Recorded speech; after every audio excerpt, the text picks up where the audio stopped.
Okay. Let's do a refresh on here.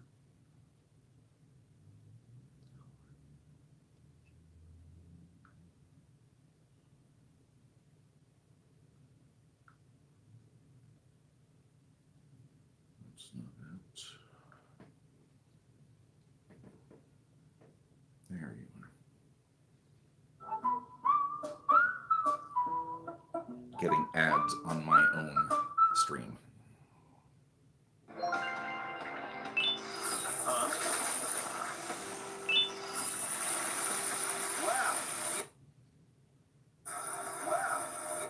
Thanks. No thanks. Thanks. No thanks. Thanks. No thanks. Okay, you can stop. Jesus. Okay, you can stop. Jesus. Okay, you can stop.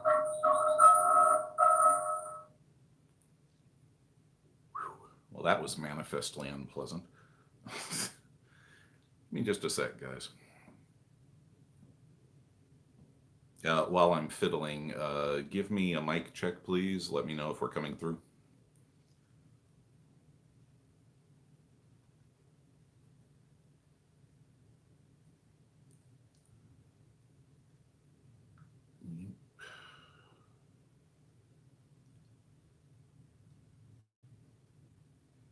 Yes, can everybody hear us? Thumbs up in the chat, please.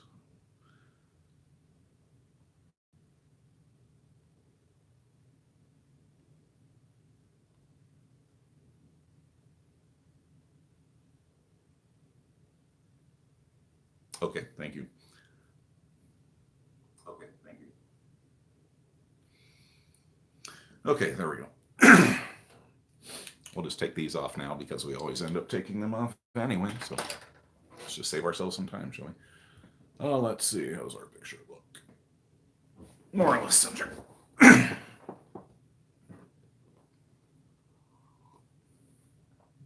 All right, let's see who we have here. Bugbean, hello, welcome Bugbean. Good to see you again. And 420 Witch, hey, good to see you.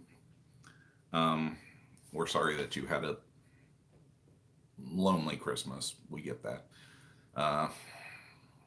Yeah, makes it tougher even on top of everything else that we all have to deal with. Christmas through New Year's can, well, just the holidays basically. Basically after Halloween. Traumaversaries for a lot of us, so for sure. Let me adjust this real quick. So we're looking more at us and less at the wall, which is a lovely wall, but yeah. Okay, let's see here. Okay, can you hear us? Yes, 420. Will's mom popped in. Hi, Chris, in the Infinity System. Can't stay on here. Cotton Bowl is starting soon. Roll Tide? We're not sports people, so we have no idea what the heck you're talking about. Have a safe and healthy New Year. I will listen to this later. We're assuming it's a sports thing. Football, maybe? Yeah. Have fun with that. Thank you for popping in. Not a sports person. We never were. Probably because we were that kid that always got chosen last, and because we sucked at sports, except as a good moving target for dodgeball.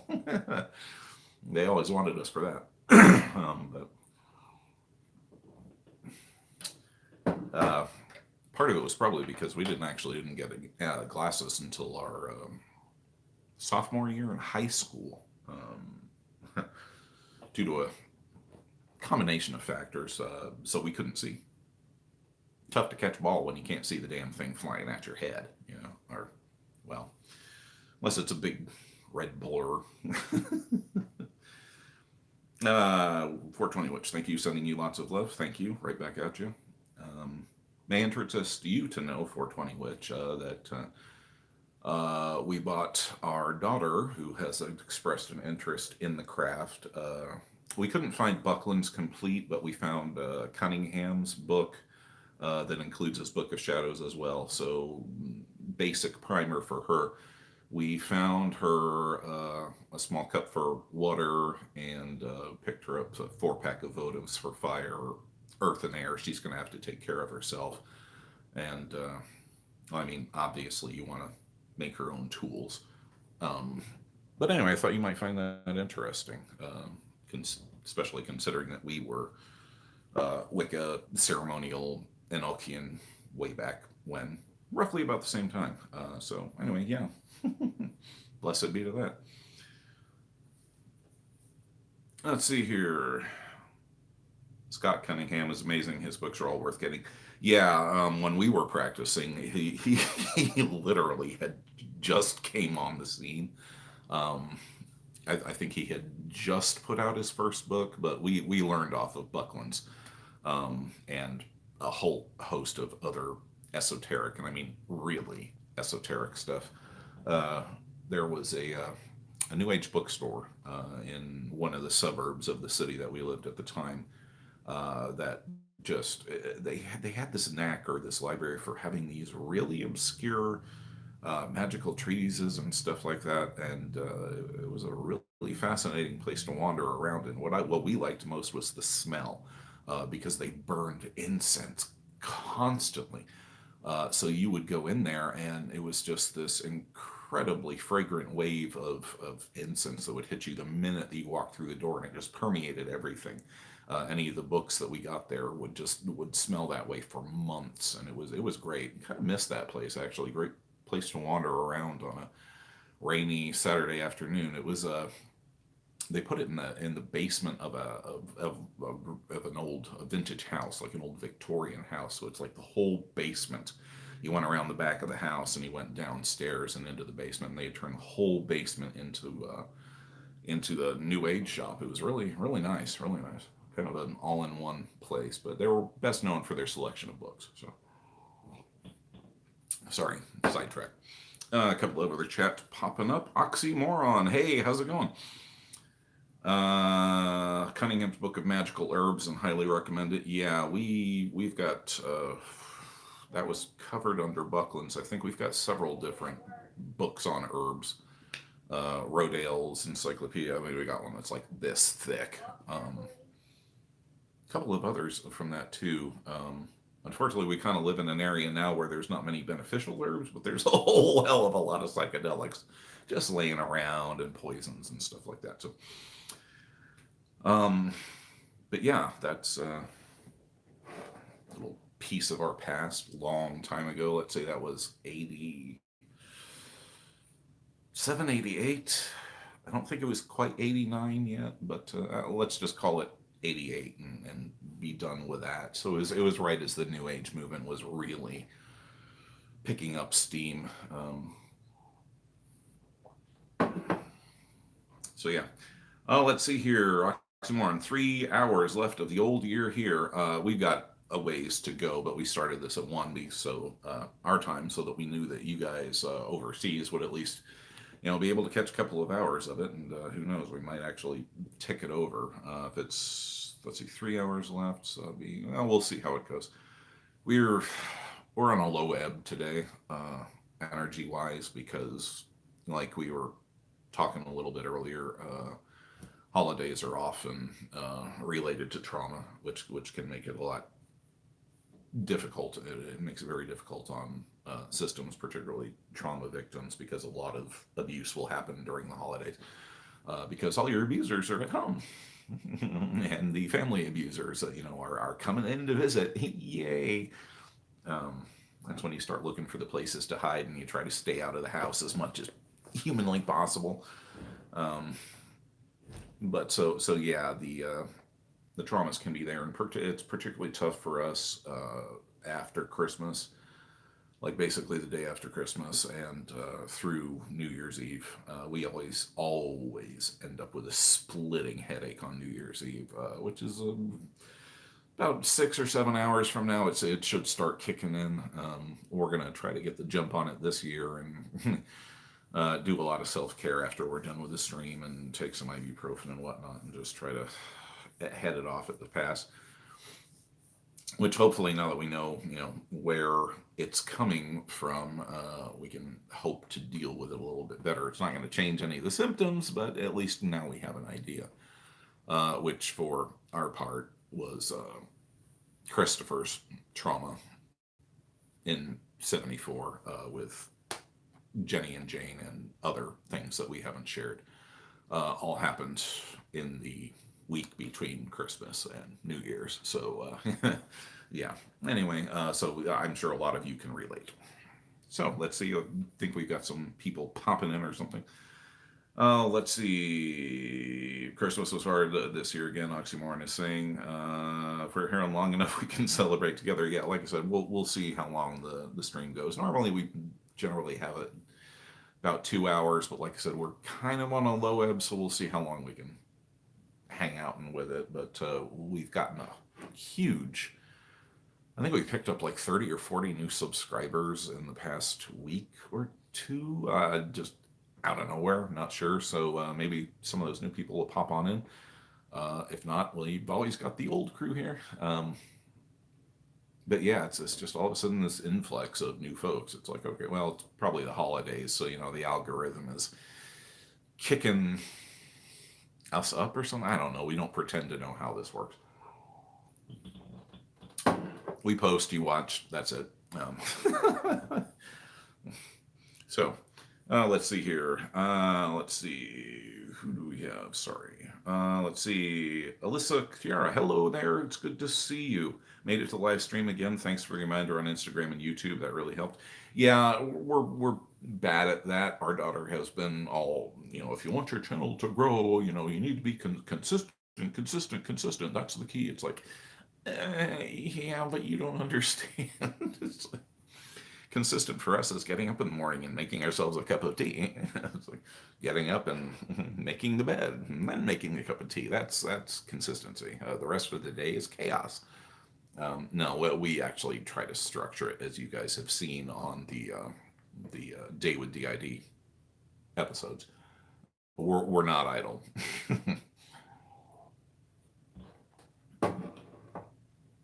But yeah, we're trying to be better about letting you guys know and be more communicative through the community tab, which was locked out to us for a long time. You don't get that until you get 1,000 subs.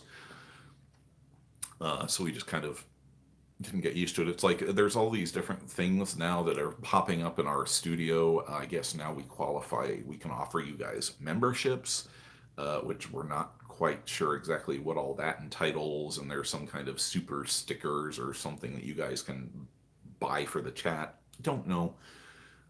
We just basically kind of been ignoring it because it's just really not our interest. We're not here to make money off of the channel. Would it be nice if we could fill our gas tank once in a while? Yeah.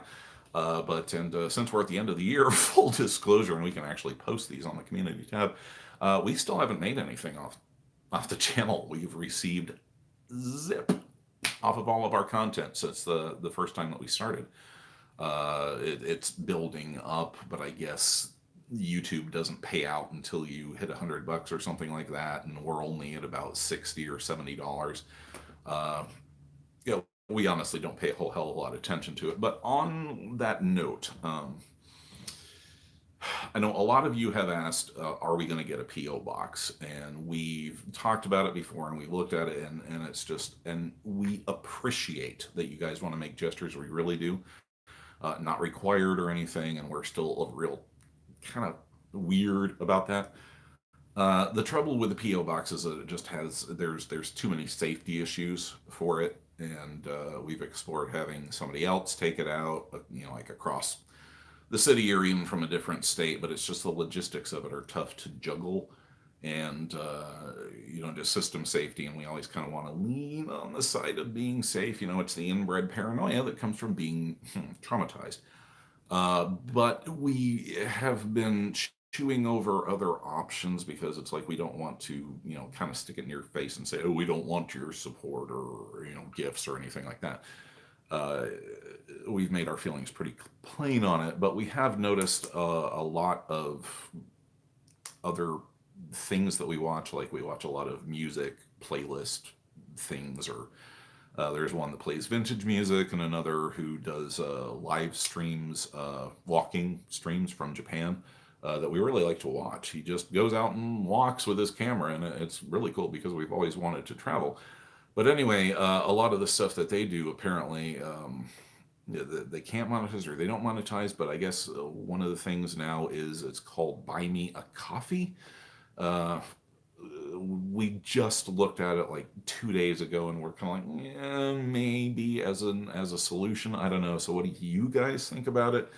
We're just that there's the PO box has just got too many problems that we haven't been able to resolve yet, and to be honest, we've kind of been putting it off because we it's a knotty problem that we haven't been able to find a solution to. So we may start a buy me a coffee thing, for those of you who want to show any support. But yeah, full disclosure, we're not in this for the money, and it's only to try to accommodate those of you who want to do that. I don't know. We may not be making any sense. So we'll keep you posted on that. Drop your thoughts below, because we don't want to seem like, ooh, money, because that's not where we're at. But I know there are people out there who think, oh yeah, you've been on YouTube for a year or so now, you must be making bank. We were actually looking at our statistics, and Learning to Live Again, Sex, Trauma, and DID. We now have over 20K views on that, and we've made approximately 21 cents because they have judged it, ineligible for monetization because of, content or whatever. So that's where we're at with that. Just full disclosure at the end of the year. Obviously, it's not our focus, but if you guys really want to help us or show your support or love or whatever, we're thinking about setting up a go or a buy me a coffee thing. So yeah, anyway, there's that. Drop your thoughts below if that sounds like a good idea for you guys. Obviously not required as anything else, but as we get bigger, more of you have been asking, and it's like, we can only put off the P.O. Box thing for so long. So anyway, there's that. We've blathered on about the nitty-gritty, crappy technical details. So there we go. Back to the chats. So drop a comment, if you think that's an okay thing. We don't know the protocol here. We find it tacky when other creators ask for money and stuff, and kind of like, I think they call it e-begging. Maybe it's just the way that we were raised, but that just strikes us as being slightly but at the same time, we were taught, if somebody gives you something, say thank you. So anyway, there it is. Not really on our slate. Well, we're trying to accommodate you guys. So, okay, let's see here. But seems like a good, cool mug you have there. Oh, the blue, yeah, this one here. This is our favorite mug. It's our blue transparent mug. Actually, this is a replacement for one that we lost ages ago. I think it was about 3 or 4 years ago that unfortunately somebody broke it, or it got dropped on the floor or something, and we were, no pun intended, shattered. So we actually finally found this one. I think it was in a thrift shop. We like to go thrifting and just looking for things because we collect vinyl records. Yes, they've come back, and we have our setup. So we've been slowly collecting the music that interests us because we grew up at the tail end of vinyl. So, but we picked this one up at a thrift shop, and yeah, it's nice. It's got that blue color. We love that. So that's our morning mug for Percival's tea, but it has to be done in just such a way, in just such a fashion. And admittedly, he's right. He's right. The American way of making tea blows. Seriously. We did find him some loose leaf tea and got him the teapot with a little strainer. And so he has to go through this whole little ritual where, it's like the loose tea has to go in there, and you have to tap the loose stuff out of it before you put it in there, and then you warm up the water, and then you actually put the water into the teapot first, just hot water to warm it up, and then you leave that for like 2 minutes, and you swish it around, and then you dump it out, and then you put the tea in a little strainer thing. It's got this little thing that goes over the top, and then you pour the boiling water over it, and then you put the tea cozy over it, and you let it set there for at least 5 minutes, and uh, then it's appropriate to serve. But in the meantime, while all that is waiting, okay, he takes the cup and rinses it out, washes it out, and then gets the inside moist, and then he takes the sugar and dumps the amount that we take in there, and then he takes it and he goes pat pat pat pat pat pat pat pat pat, so that the sugar coats the entire inside of the cup rather than just sitting down there at the bottom. He claims that it dissolves better and helps to accentuate the flavor or some such thing. So yeah, tea has become this huge ritual thing now. But taste-wise, we have to give him props. He was right. To taste is far superior. So for those of you who are tea aficionados, he's finally brought us around. So yeah, tea mug. Thank you for the compliment. Let's see here. So thanks, Oxymoron. Yeah, we're hoping we'll find another one for a spare for our spare. Hang on just a second, guys. It's a little bit warm in here. We're going to turn the air on real quick.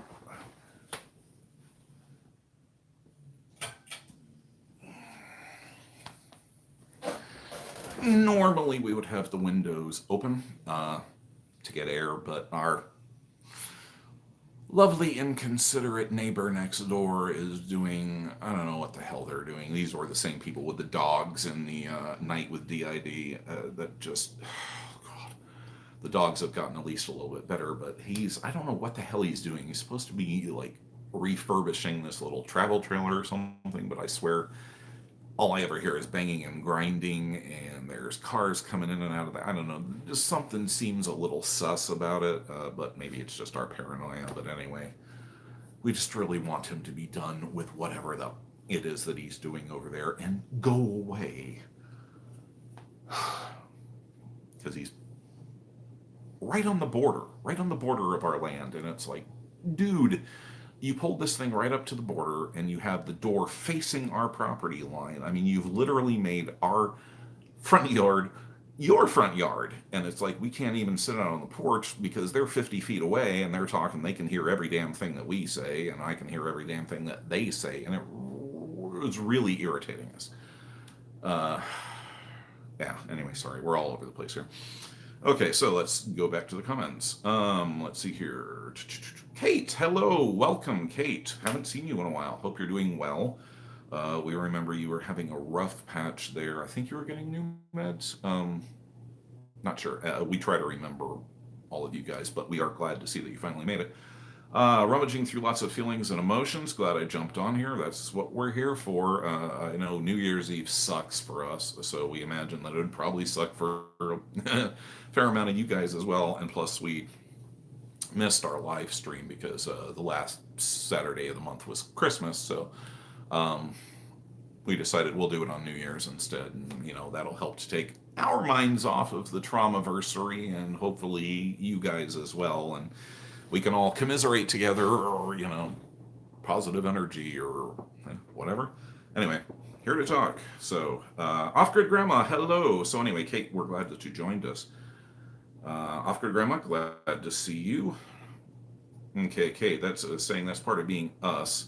We don't take compliments easily, and gifts are especially hard to accept and show joy for without feeling guilty, like we don't deserve to be cared for, at least for us. Yeah, that's dead on. That's dead on accident, or dead on accurate. Trauma victims, we're taught to be self-effacing. We keep ourselves low. We keep ourselves out of notice. It's the watch and freeze response, and particularly for heavy trauma victims, at least like us, any gift or anything like that was immediately sus because there was always a price to pay for it later. So it's safer not to take things.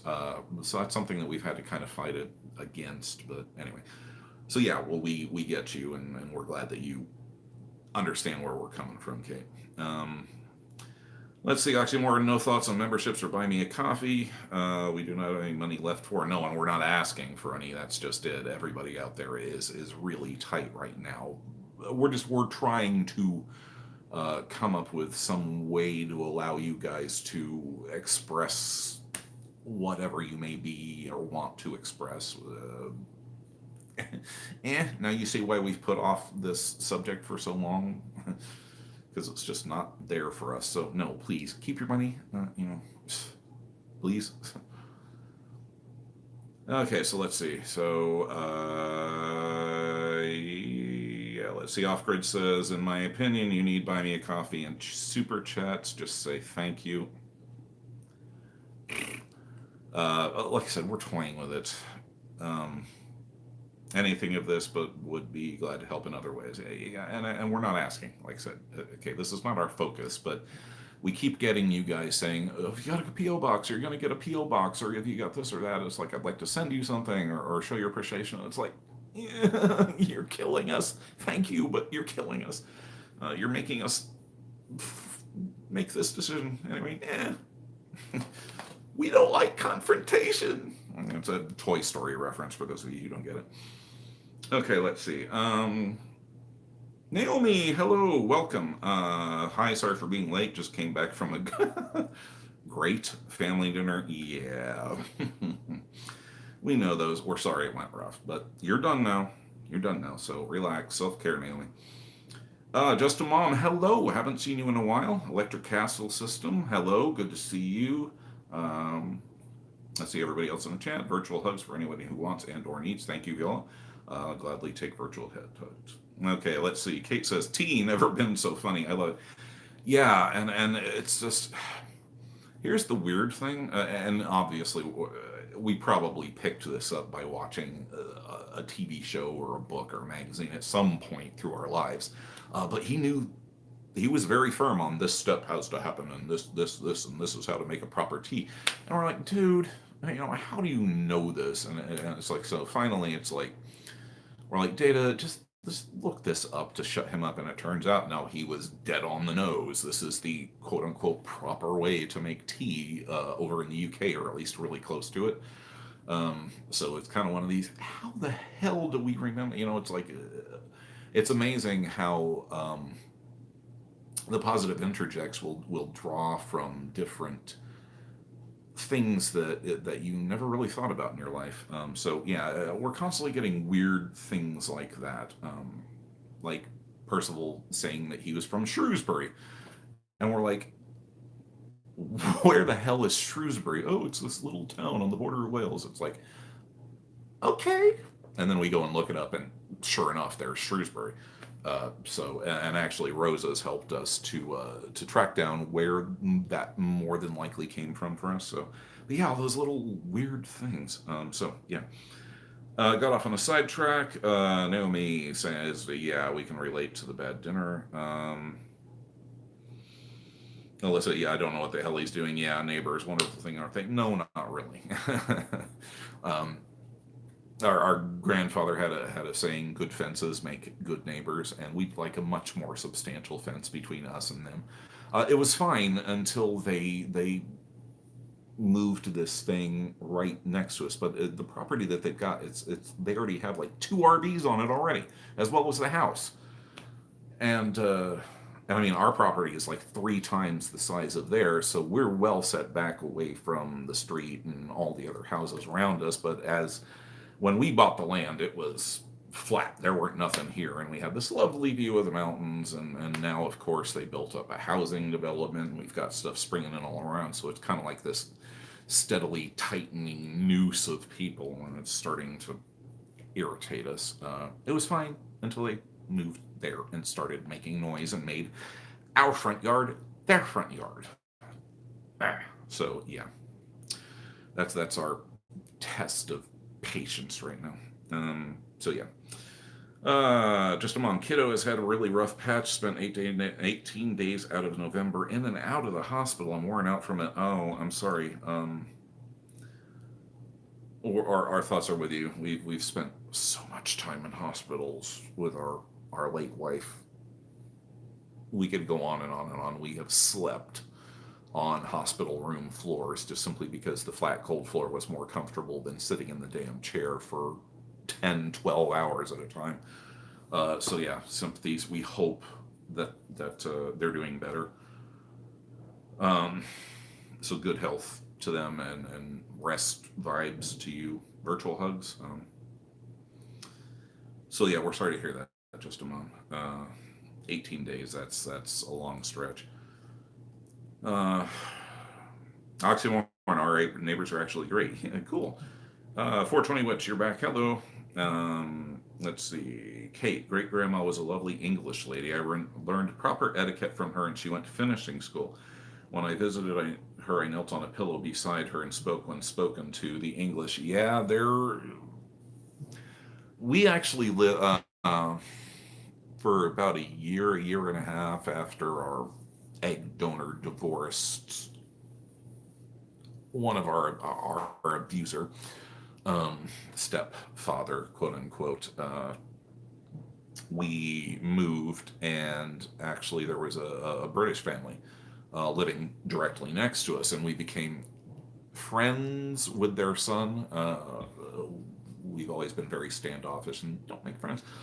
But anyway, we were, I guess, acquaintances, could say, and they were very, very nice people, but very strict and a little. I don't want to say they were stuffy, just very proper, which we actually found to be refreshing, believe it or not, because utter chaos to one extreme to the other. Anyway, we've always had a great admiration for you guys across the pond. So yeah, I love them. I like the English, or we do. All of us, I guess. Obviously, Percival. It's probably where he came from, was our love and fascination and interest in things British and a more ordered society with rules and things. I don't know. Draw your own conclusions. Um, it's like Percival said when he came onto the live stream. He knows that he's not quote unquote a real person, but to him, it is real. He has his memories, and is that any more or less valid than the rest of us, than Rosemary or Susie or Jack or John or me? um, yeah, it's that. So I find it funny that he's aware, but it just really doesn't matter, because to him the experiences are real. But we're just kind of all over the place here, and it's like, forgive me, it's like they say in the Matrix. It's like, what is reality? Reality is the input that comes into your senses and the way that your brain interprets it. So, kind of one of those esoteric things, yeah. Let's see. So, just as real as anybody. Thank you. Yeah, that's the way he puts it. Let's see. Just a mom. Has any system been put on medication due to the behavior of one alter? Yeah, yeah. That's kind of what happened to us at the very beginning. As most of our long-term viewers know, we were originally, or anyone who's watched our diagnosis video, we were originally, we went to the clinic for anger management issues and the anxiety and things like that. We were just really off the wall, and particularly with the anger, and that was a terrible Christmas. That Christmas, that was awful, because Bootstraps just went full out. I mean, we know it was him now, because he's where he is, if not where a lot of our anger lies, he is the one that expresses it or takes the burden of it. And actually, just knowing that has managed to help us tremendously. We still get caught up, but yeah, we went in for the anger management, and we got our initial diagnosis of BPD and autism and this and that and the other thing, anxiety, general. Yeah, it was just all the comorbid conditions that DID brings, and they put us on lamotrigine, which helped. It was like somebody flipped up light switch, and we were, I don't want to say different, but more in control. And we've been on that since then, every night without fail. Actually, it's one of those where you can't just pull off of it. You have to be weaned off of it. So yeah, that's why. And so yeah, to answer your question, right here, don't know about anybody else. And our GP put us on Seroquel about 8 months ago or so, or not GP, our nurse practitioner for the clinic, and it's helped some. It's one of these where it's like, I'm not sure if it's really, we're not sure if it's really doing anything or much. And she's like, well, you're on an awfully low dose. And we're like, yeah, that's fine. If we're functioning more or less, on a low dose, let's not go overboard in putting pills and crap into our bodies to compensate for it, because we've always taken a holistic approach, and we also self-advocate for our own care very strongly, because we had to do it for our late wife. There were a couple times when we totally saved her from unnecessary medical procedures, simply because we were paying attention and the doctors weren't. Uh, so we've learned to self-advocate, but yeah, the last med check, she was after us to try to up the Seroquel, and we were like, no, we're going to leave it where it's at. She's just trying to get us to get some sleep. It's like, I can't remember the one that she was having us try, but it was just terrible. It would leave us feeling sick. Trazodone, that's it. And we just, I think she started us on 50 milligrams, and then we cut it in half, and that was still too much, and it really wasn't working anyway. So she's trying to find something, but it's kind of like, just give us a prescription for diazepam, Valium for you older folks, please. Because that's the only thing that really seems to kill the pain and help us sleep, because we live with massive back pain. Anyway, got off on a sidetrack there. So let's see here. 420 which East London in the UK is where real cockles come from, not posh at all, very common. Though some are still strict. I find I like Cockneys. Oh, cockle. Okay, gotcha. I like Cockneys, my dad's side, more laid back than the American side of the family. Uh, cool. Cool. Yeah. The family that we knew with their son, they were more of the proper Brits, not Cockney. The accent was very upper crust. So, is it raining? I believe it's raining. Yay! Any day it rains is a good day. We love rain. Yeah, there's a quick pop quiz for you guys. Systems out there. Sunny days? Gloomy days? Which do you prefer? Drop a comment. Curiosity. Let's see here. Yes, kind of. Okay, yeah, Oxymoron saying that as well. Medications for all sorts of things. Nothing has ever worked, though. Tried nearly everything to get us to sleep. Depends on who takes it. Either we sleep for half an eternity or not. Depends upon who you ask. Yeah, hard mood there, Oxy. Yeah, hard mood there. And that's actually one of the. You're not alone in dealing with that, because we had to switch clinics because of the thing with our therapist. She used to work there, and she couldn't continue to see us unless we switched clinics because of NDAs and stuff of that nature. And damn it, we got off sidetrack. What was it? Yeah. And our nurse practitioner there, she was like, "You are so hard to deal with medicines, and what, because it seems like one thing will take effect and the other one won't, and it shouldn't." We're like, "Well, that's because you're not prescribing for just one person. There's a dozen of us in here." And as has been shown through various research, when alters front, the brain patterns literally differ. So it follows, body following mind, that one would affect the other. So not uncommon there, Oxy. We ran across the same thing as well. And yeah, sleep. Oh God, I wish.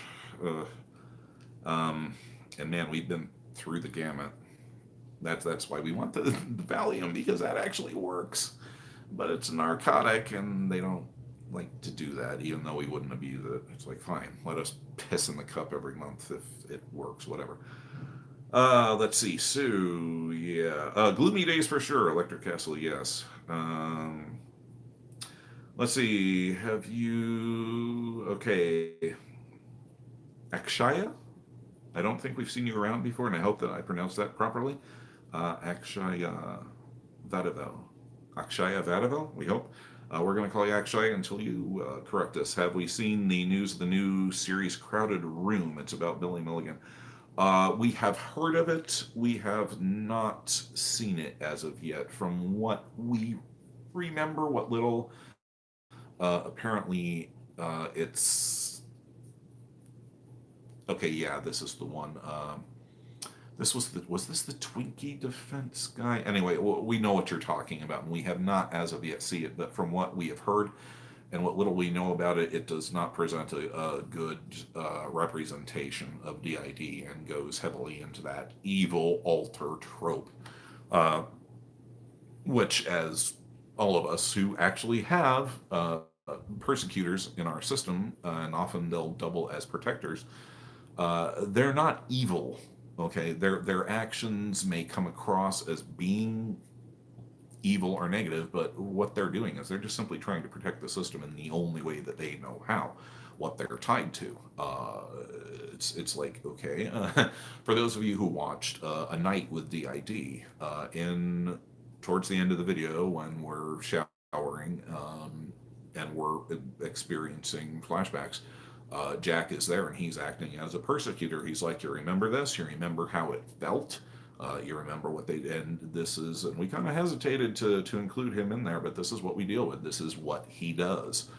And he's very much tied into our libido and our sex drive. And we have had to come to understandings with him, and work with him pretty hardcore to keep him from doing some very risky and edgy and bordering on self-harm behaviors, which is all part of that risky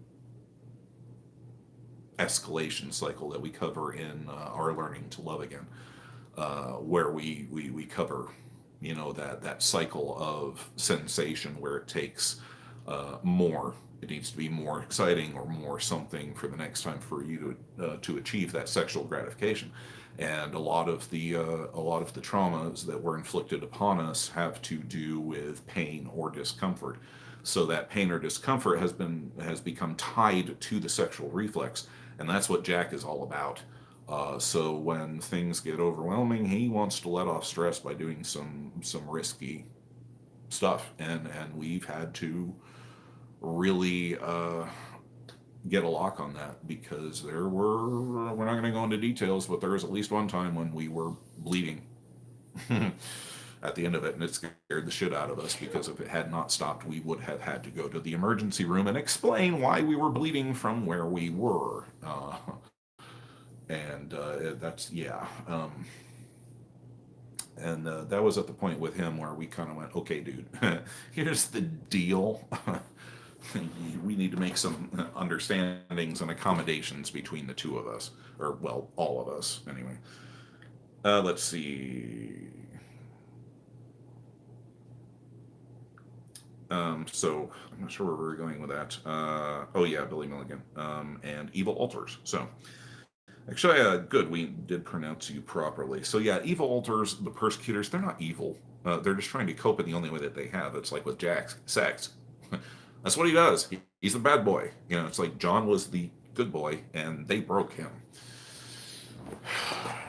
Jack stuck around, and quote unquote grew up. So technically, he's not a little, but still has a lot of those. It's a whole ball of wax. Anyway, so yeah, let's see here. Oxymoron wants to know if any systems here that also have a diagnosis of ass. Yeah, we've been diagnosed as an asshole more than once. No, no, I know that's not what you meant. ASD, which were okay, autism spectrum disorder. We initially got, that was one of our initial diagnoses, was high functioning autism. Our son is high functioning autistic as well. So for us, yeah. We're not so much sure that we are now, but yeah, initially we were diagnosed, and there's still a lot of the things. So for us, yeah, the rest of you, if you have any experience with ASD, chime in, please. Okay, let's see. Kshaya says, did a presentation about that for our school. It's sad to see it continuing. Yeah. 420 says, yes, I did, and there's a Netflix show about Billy Milligan called Monsters Inside. It got professionals talking, but brings up the evil altar, which even I find really hurtful and wrong. Let's see. Sorry. Hang on. Liquid breakfast. It's not alcohol, we swear. We don't drink.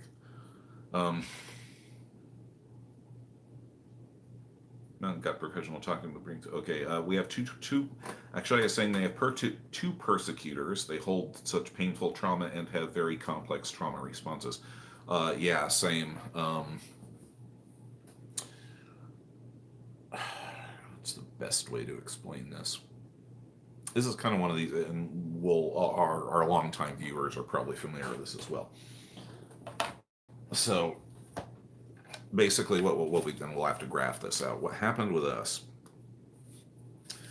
Okay, here's us, me, Data, Bootstraps at that time. This was after Christopher's trauma. So we're at this point in time when that we're talking here, we're 6-7 years old.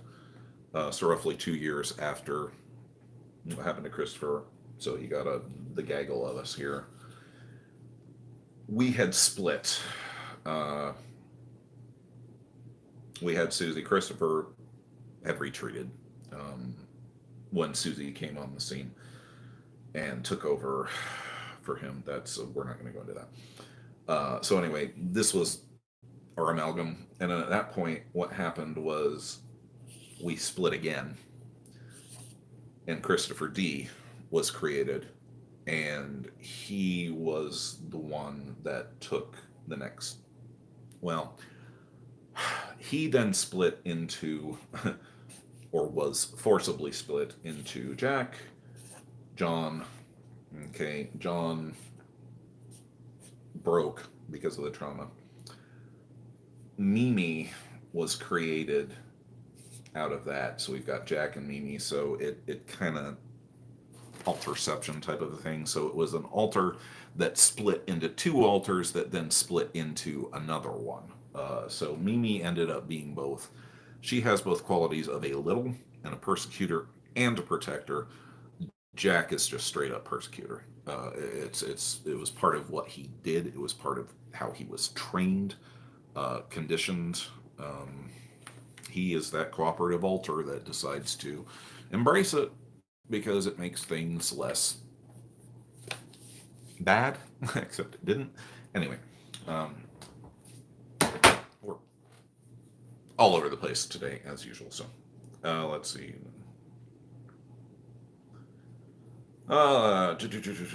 Yeah. So we haven't seen the Billy Milligan thing yet, but it's on our list, our never-ending list of things to do. So yeah, actually, we get you on the complex trauma responses there. Oxymoron, diagnosed as an ass, might be true for us too. I think everybody has gotten that diagnosis at least once by their friends or others. Let's see, Electric Castle System is saying they got their ASD diagnosis just 2 years ago, always suspected to be autistic. It really did me good to know. It explained a lot of things and made me go easier on myself and be more accepting of ourselves. Yeah, before we were diagnosed, like I say, this was one of our preliminary diagnoses. And we found out and we were like, oh my God, it all makes sense, finally. You know, it's like wherever we're so sensitive to lights and sounds and people and everything, and just feeling like constantly inundated. And it's like, oh, thank God we finally have a name for what is wrong with us. We're autistic, yay! And that was enough. And then our therapist went, no, not so much. Let me tell you what I think. And that's what it went to the tests and then the diagnosis. And so, yeah, there's a lot of overlap in there, but we totally get you, because, man, just being diagnosed autistic was enough. There's an answer. Hallelujah. Let the angels sing. And then all of a sudden it's like, yeah, but. So, yeah. Sorry. Don't mean to block yourself. Okay, so so we're glad that it's helped you, Viola, or we're going to assume that you're still Viola until you tell us otherwise. So yeah, okay, you're saying exactly. Oxymoron saying yes, that's kind of what they're hoping for, but it's very hard to get that diagnosis here if you have trauma also. Uh, yeah, that can be tough. Mark, good to see you. We're glad that you made it to the stream. We were hoping that you would catch our community post, like we were telling you in the message on Facebook. So thanks for reaching out, and we are glad to see that you showed up. Welcome to the stream. Let's see, how many people have we got here? 13. We'll get to your comment, and then we're going to go over the rules. Mark says, and they are an older system. Hope you don't mind us sharing this, Mark. They're an older male body system as well, who were just recently diagnosed, so they're still kind of starting their journey out there. So everybody kind of give them a warm welcome, if you would. The message and the channel is finally starting to reach its intended demographic. Not that we don't love all of you, but yeah, anyway, say hi to Mark. Or them, yes. Figured out their ASD at age 54 this April, diagnosed in October, right around the time DID showed up. Funny how that happens. We literally, yeah, I get the feeling that our stories coincide. And if you don't remember very much about your childhood, Oxymoron is saying, yeah. Actually, I was saying that they have set up an appointment to talk about ADHD. Hopefully it goes well. Yeah. Yeah, definitely follow up on that and let us know, how that comes out. Okay, so we have got about 14 of you in right now. We've got some new faces and names. So let's go over the rules really quick, and they are really quick. For those of you who have already been part of our streams or watched them, you know what's coming. So say it with us. Okay, rule number 1, you have the right to your opinion. You have the right to express your opinion. You do not have the right to beat others up with it. Okay? Right to state your opinion, right to have your opinion, right to state it. Don't beat other people up about it, okay? Rule number 4, do not troll. Do not act like a jackass or an asshole just to start shit or crap, because we will ban you.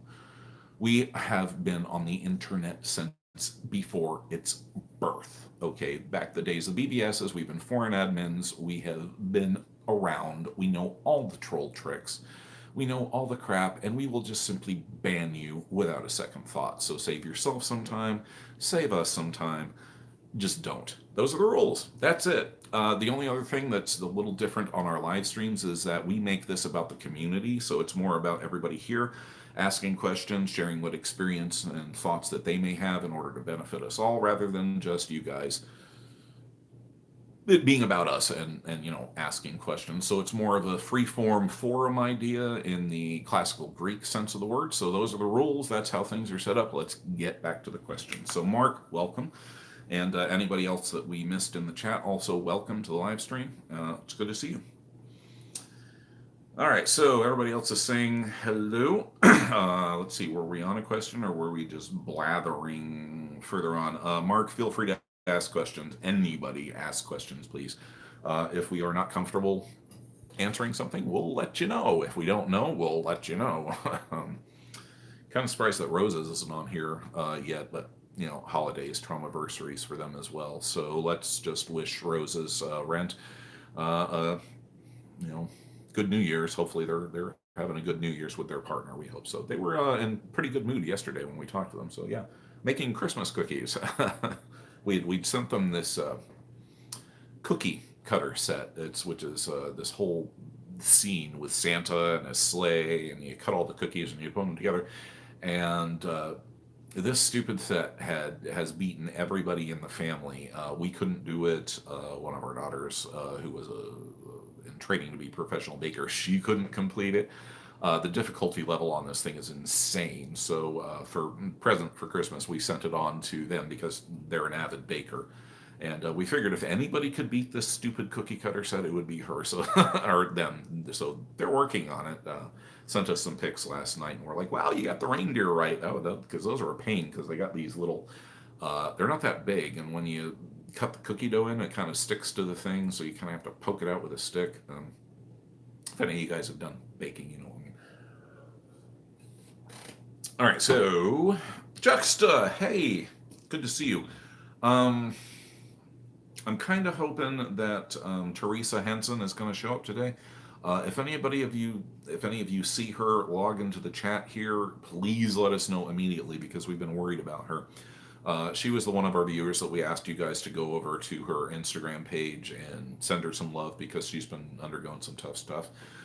She's a cancer patient and has been getting treatment and chemo and whatnot. And the last that we heard from her was right around the first part of November when she said that she was having trouble and her lungs were filling up with fluid and she was going back into the hospital because she had tested positive for COVID. That was the last that we've heard of her. We reached out to her via DM on Instagram last month. We have not heard a reply yet.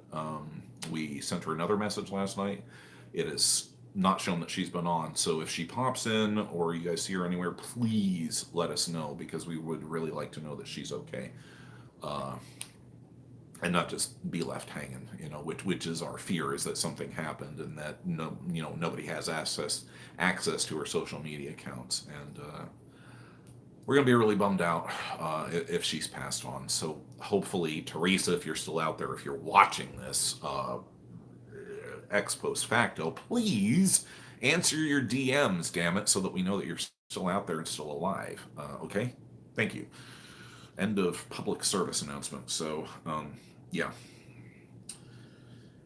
But Juxta, yes, glad to see you. Let's see. Oxymoron says, all of you with an ASD, can you distinguish which symptoms are from the ASD and what is more trauma related? And if so, how do you do it? And if you don't have very good internal communication, Oxymoron, we don't have any direct reference on that really. So we're going to refer you to the crowd here. Guys, if any of you can answer that for Oxymoron and give them some help on that, we'd greatly appreciate it.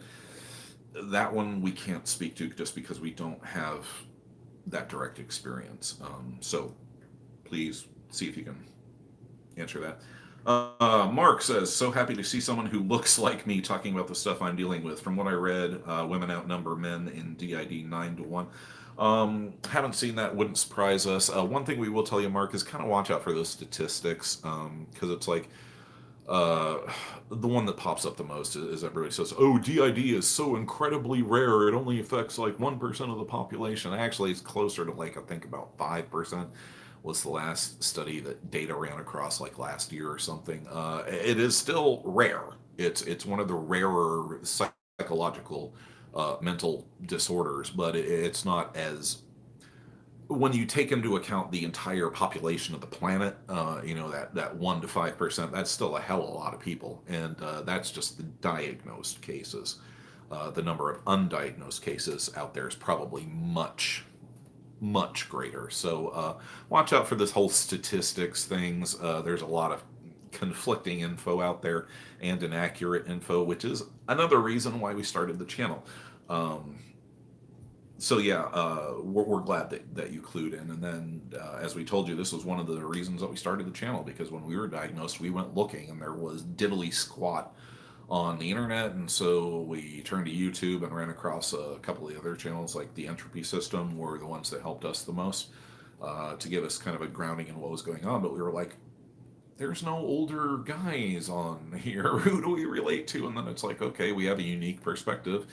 And our therapist was like, you should, think about getting your story out there. So we did. And so, yeah. Do your reading, but make sure to cross-check stuff, Mark. And please be aware, all of you, whenever we present information, this is as up-to-date as we can find it. Things change. Things may be proven wrong. Things that were wrong before may be proven correct later on.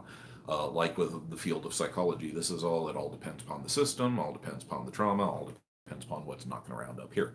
But we do endeavor to be factual, and we always list our references in our quote-unquote heavier episodes in the description, so feel free to check them out. This is why we have delayed the part 2 of Comfortably Numb, dealing with substance abuse, because we had a pretty good outline, but then data found a correlation that directly applies to it, so we're having to rework that. But we also want to make sure that we're giving you guys accurate information, because it's not going to be exactly what you think, the stuff that we'll be covering, but that's all we're going to say about that.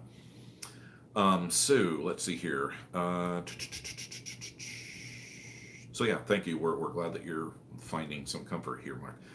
And we do tend to blather on. So forgive us all about that. Okay, Juxta says, personally, I've stopped trying to track down where my symptoms come from and focus on how I need to treat myself in response to them. Yeah, this is similar to the thing that our uh, our therapist told us early on. When you first find out about this, you want to know everything.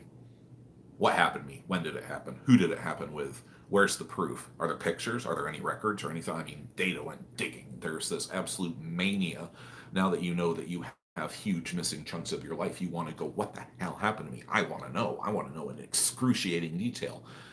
And after a while, our therapist, she was like, do the details really matter? And we're like, yes, they matter. What do you mean they don't matter? And as we have went on, we get where she was coming from, because after a certain point, the trauma, it just becomes another trauma.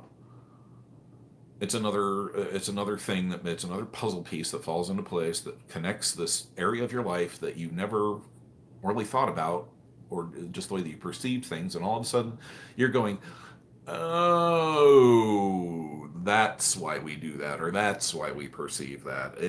Okay, yeah, this is where it ties back. So you're going to be playing constant catch up on that. It's fun, but yeah. So we get you, Juxta. After a certain point, the trauma is just it's just another damn trauma, and you focus, like you say here, on how you need to treat yourself and respond to it, because you can get lost in the traumas. It's real easy. I mean, and I'm not talking about the flashbacks and the body memories and things like that we can't help, but it's really easy to get lost in the psychological associations that go along with it, and those patterns that have been ingrained that you're not even really aware of by your abusers. That's our big thing right now, is untangling where our reactions come from, which is a trauma reaction, and what we need to do about it to rewire that. We had one on Christmas morning. Maybe we'll talk about that later. So yeah, we get you, Juxta. Akshay is saying the holidays are a weird time. Teresa, we hope she's okay as well. Mark saying to Oxymoron, I figure my ASD simply makes me more sensitive to things. Some of my traumas seem otherwise innocuous. Thank you. I'm sorry. It's nice to see proper vocabulary every once in a while. That pleases data inordinately, so sorry. He's going, yay, big words. Some of my traumas seem otherwise innocuous, but when I factor in ASD, I can see why it could have been traumatic, yeah. 420 was saying, just wondering about Rose. Yeah, they're probably just having a good day with their partner system. More power to them. It's nice because we've got this friendship where it's like we don't have to talk every day, and it's not agreed. We have this understanding where it's like, if you haven't heard from us, or we haven't at least dropped you a heart or something on DM within for 3 days, give us a call, okay? So we kind of have this check balance system without being all up in all up in your business. Yeah, I promise I'll never do that again. Okay. So yeah. Let's see. Wondering about. So hopefully they're off having a great day. I'm sure we'll hear from them later. Let's see. Akshay is saying it's not as rare as fake claimers say. Yeah. It's rare, but it's not that rare. It is extremely uncommon, and the diagnostic criteria for it are extremely specific. And this is why we are very pro-diagnosis on the channel. We get it, okay? We understand that not all of you out there have access to get diagnosed, and self-diagnosis is kind of like this big flashpoint. Our thoughts on it, and we've said this before, we are pro-professional diagnosis when you can get it. But we are a little bit leery of self-diagnosis, just simply because the disorder is so complex, and it would be so easy to misjudge and like, say for example, DID versus OSDD, 1A and 1B, and also because of the fact, and we keep coming back to this, we are the ones sitting in the box. We're sitting in the box. We don't have that outside perspective that the professionals have to go, okay, this person is displaying this pattern and that symptom. we don't see it because we're in it. We don't have that proper perspective. And this is something we had to learn the hard way. And we're still learning it. So we tend to be very pro-diagnosis if you can. We're not going to say, oh, a system's not valid if they're self-diagnosed. No, that's just as arrogant as the other way around, saying that you don't need a diagnosis. So we're kind of, I don't want to say that we're straddling the fence, but these are our thoughts on it. Just speaking rationally and logically, if you can get diagnosed, do it, because it's going to be for your benefit. If you don't have those resources, then work with what you've got. Do your research, do it carefully, make sure to read, get 2 or 3 things backed up, and keep in mind that everything does change. The sciences, and particularly psychiatry, it is an ongoing, ever-evolving profession. They don't have all the answers, but they have a lot of them, and they've got that outside perspective that can help make you better. So those are our thoughts on it. If we piss some folks off, sorry, but that's where we're at, and we're not liable to change on that. Data's strong influence. So, end of mini rant. So yeah. Let's see. Just a mom, just an older person in general. Actually, I was saying, even though we were not the target demographic, we're definitely glad you started this community. Target demographic. We just kind of more wanted to provide our journey and our aspect and our point of view, and maybe give some of the older Gen X's somebody to go, oh my God, I'm not the only one. But yeah, well, I mean, we know that we're that a large, just looking at the statistics on YouTube, we know that a large portion of our demographic is females between the age of 20 to 30. But that's okay. It doesn't matter. We're trying to provide information for all systems out there, whether you're DID, OSDD, or just PTSD and trauma victims. It's like you may have noticed that a lot of our heavier episodes, they apply to just trauma victims or folks with PTSD who don't have to be systems, because the trauma is intertwined. It's just basically a question of the levels of degrees and when it occurred. That's where it's at. Okay, so let's see here. We're going to start answering questions and not blathering. So actually, I thank you for that. We're glad that we started the community too. Actually, the community, we started the channel, the community is just kind of evolving itself around us, and we think that's great. So thank you for that. Actually, we're saying it, Juxta sounds like a healthy way to deal with it. Cannot stop trying to figure out what is wrong with us. It seems the DID does not explain all the weird stuff going on here. Yeah, cut yourself some slack, Oxy. It all doesn't have to make sense, but we know that the drive is there. We get that. Okay, Mark says, what I've seen is that DID has about 1% prevalence in the average population. I think it goes to 4 to 5%, maybe higher in psychiatric communities. Yeah, dead on. Juxta says it may be that ASD makes me anxious in loud situations, or my trauma, but either way, I carry noise-canceling headphones with me now. Yeah, that's a great tip. It may be both your ASD and your trauma that's making you feel that way. They're interrelated. They're intertwined. The trauma touches everything. Everything. So yeah, again, cut yourself some slack, for sure. But noise-canceling headphones, yeah, that's how we sleep. Just a mom, does the catch-up game ever end? We'll let you know.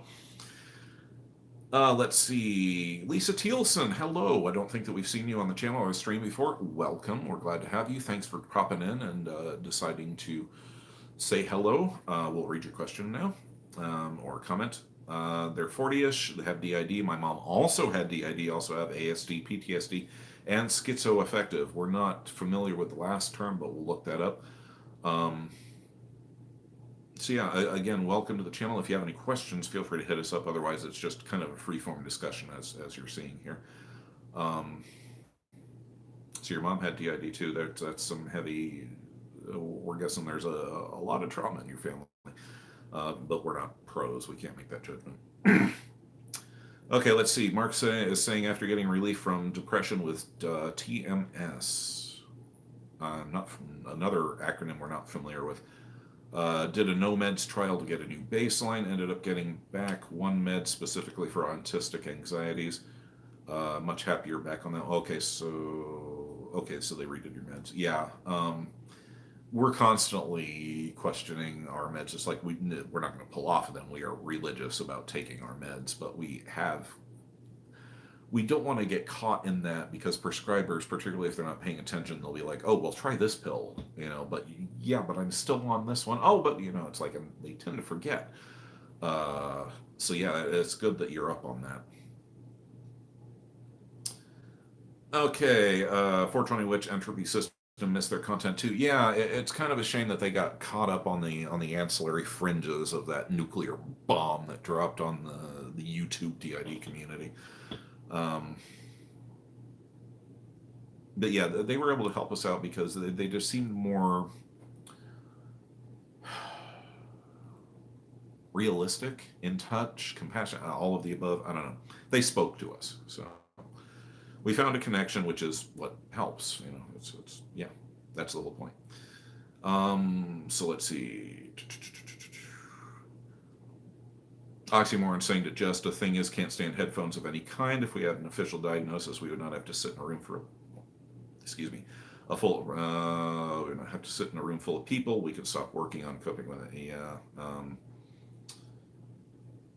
Just saying the holiday has been rough for me too. Called my dad. It took me days to get regulated again. Props. Yeah, life got better when I stopped putting myself in terrible situations with no better defense than the advice to tough it out. Yeah, and okay, yep, there we go. There's our first troll. Let's see, give me just a bot. Hang on, guys, just a sec. We are going to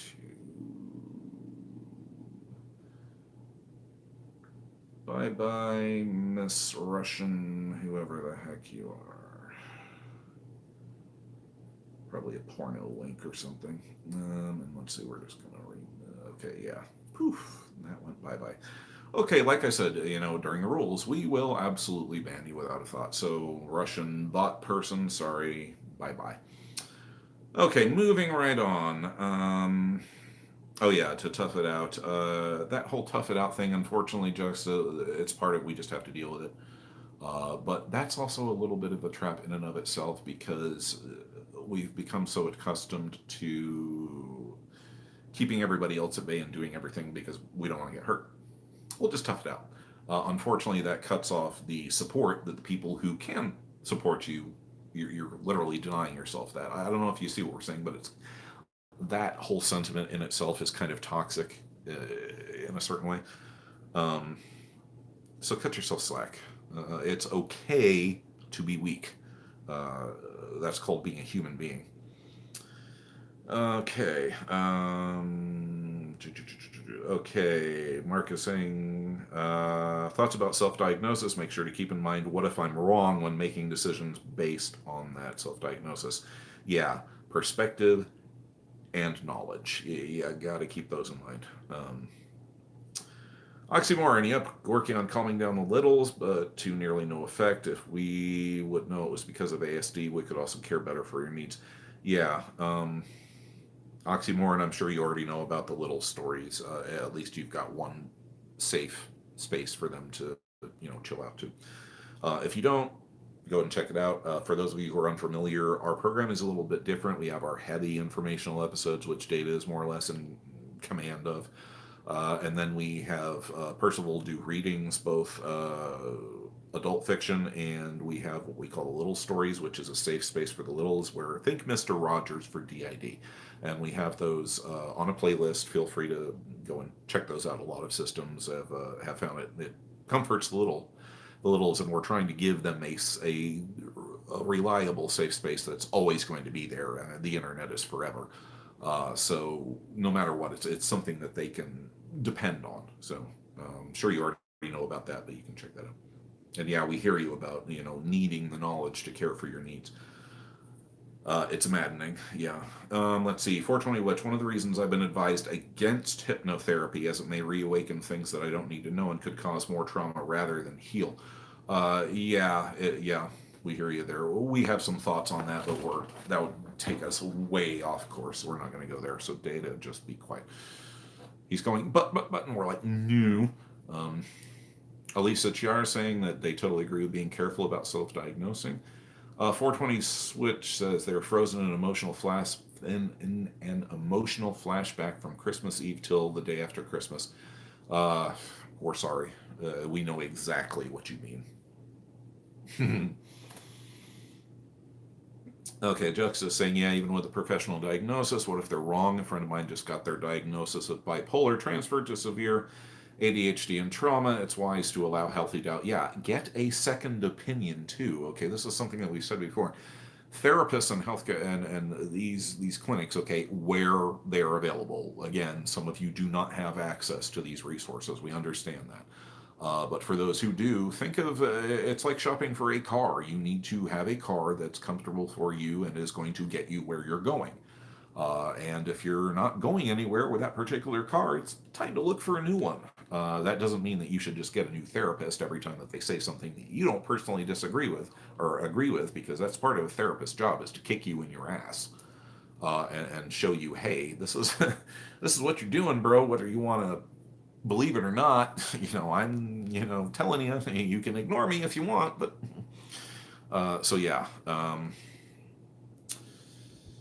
Yeah, we get that. Keep a weather eye on your stuff as best you can, because it will pay off. They're doing better on less meds now, so happy, excellent. We're glad to hear that, Juxta. 420, I really appreciated you reaching out to me when I took a break from Instagram. It meant a great deal to me that at that moment I felt so alone. So thank you from the bottom of my heart. You're welcome. It's called being a decent human being, or at least that's the way we were raised. And plus, we've been there. We get it. We know. We're still there at times. Hello, kitty cat. But you're welcome. We care about you guys. It's not alone. There's a reason we leave that for the last. I mean, we have to worry about bleeding ourselves dry, but we do care about you guys. We remember who you are. We remember what's going on with your stories. We care about y'all. You're our viewers. You're fellow systems. You're trauma survivors.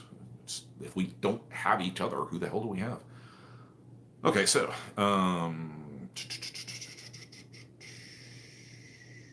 whoa, here we go. Okay, looks like that Russian bot is trying again. All right, hang on, backing up.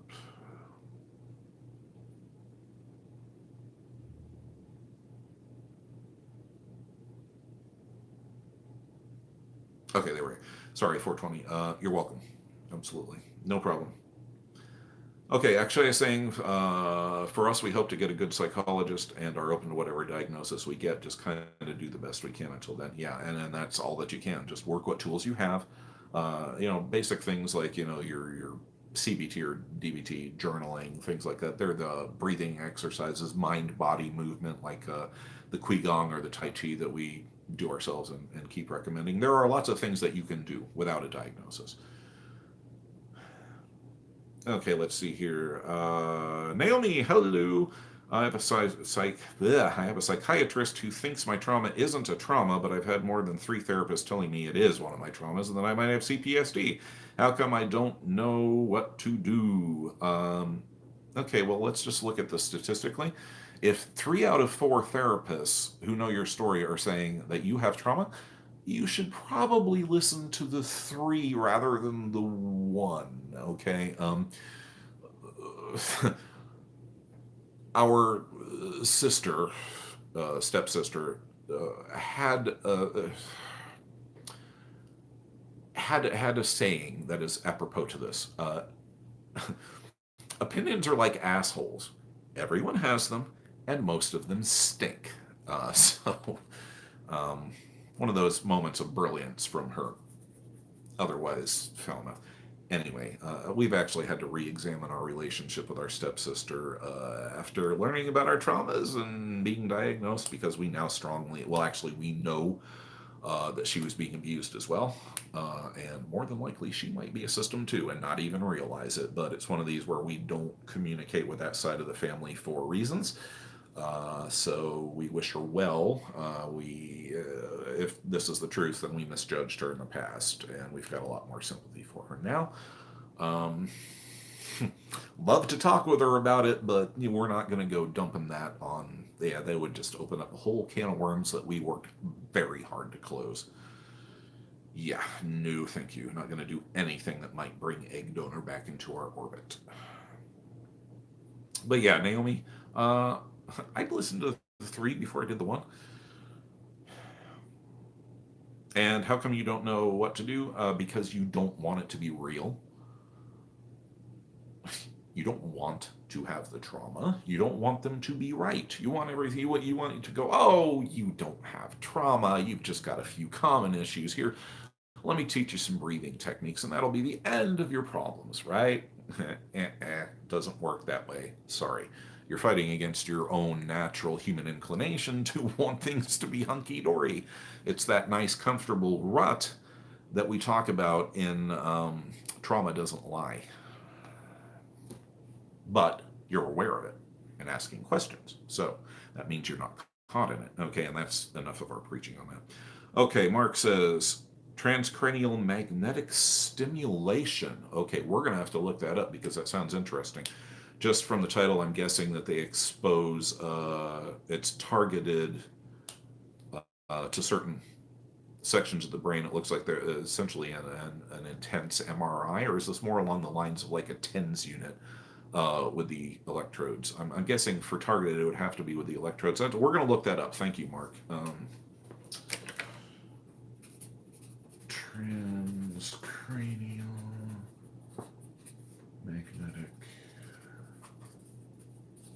stimulation. Unless that's just a nice word for electroshock therapy. Let's see. Sorry for the dumb question. No, Naomi. There is no such thing as a stupid question. Only stupid answers. Knowledge is gained by asking questions. Why does this work? Why is this that way? This is the fundamental beginning of knowledge. Don't ever apologize for asking a question. At least not to us. Just right off the bat, that's not a dumb question. Questions are great in the best way. This is why we love you guys. Lisa Thielson, I do not know about others on here, but special ed, especially in the 80s and 90s, amongst me and a couple of ASD friends, really gave me a lot of trauma.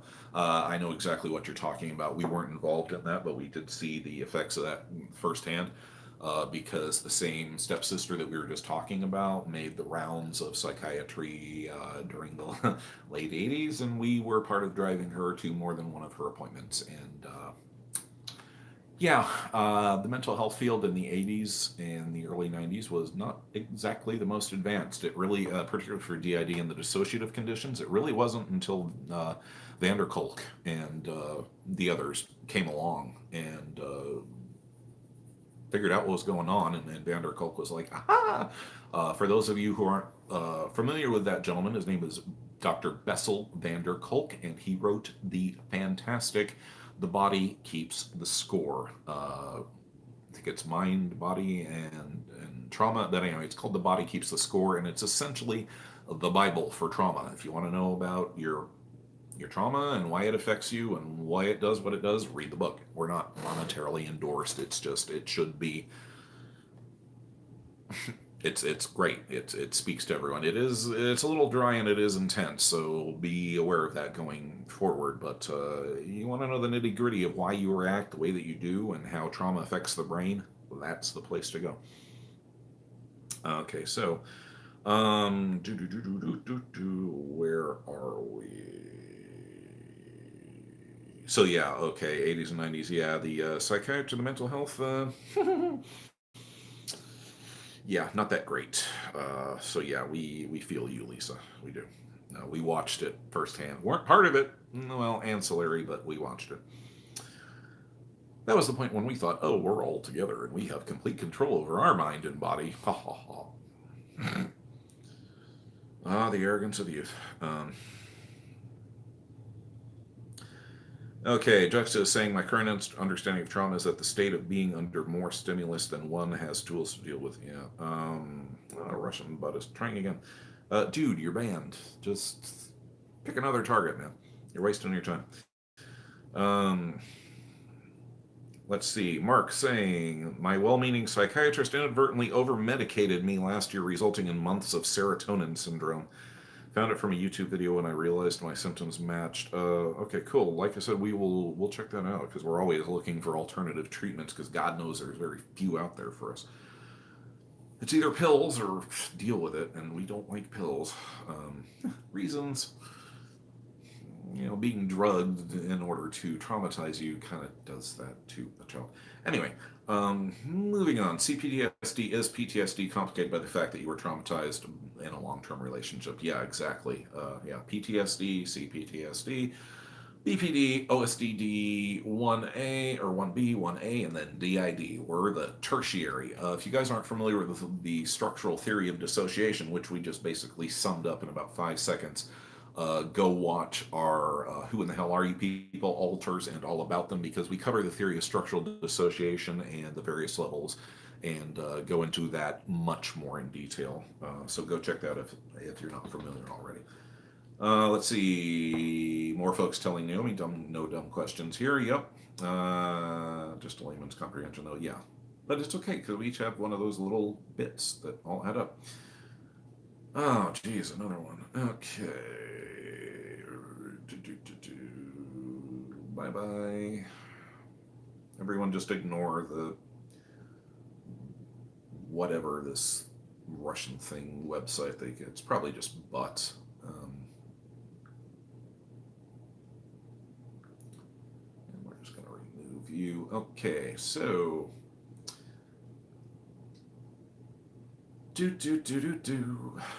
Where were we? Okay, Ellie Kitsune, hello! Candy Collective here. Originally Simmons Candy System. So you're not Cotton Candy and Friends, right? That's a difference. We don't know. We know people do sock accounts. Anyway, hi, welcome. We've seen you about. Let's see here. Juxta, way to be self-informed, Mark. That's power. Yes, absolutely.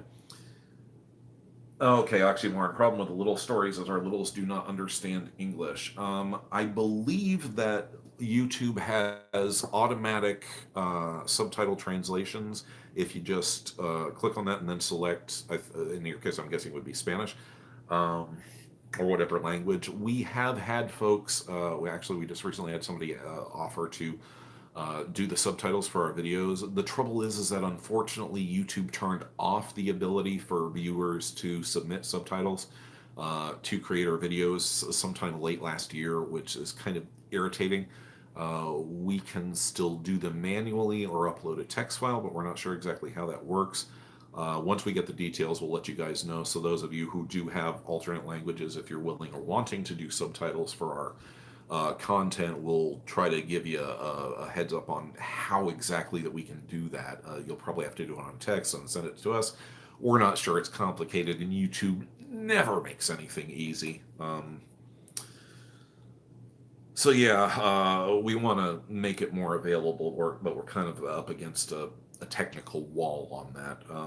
But it's on our radar there, Oxy. Sorry about that. Okay, let's see. Mark saying, related story, my mother self-diagnosed, not really, but did discover what was happening. Her own brain tumor in 76 because her symptoms match that of a character in a soap opera with a tumor too. I'm sorry, that's not good, but yeah, we can see the humor in that. Let's see. Juxta is talking to Lisa. Some ways people were taught to present more neurotypically are really awful to my mind. Sorry to hear it was rough on you. Yeah, for sure. Information can come from the most unlikely of sources. Absolutely.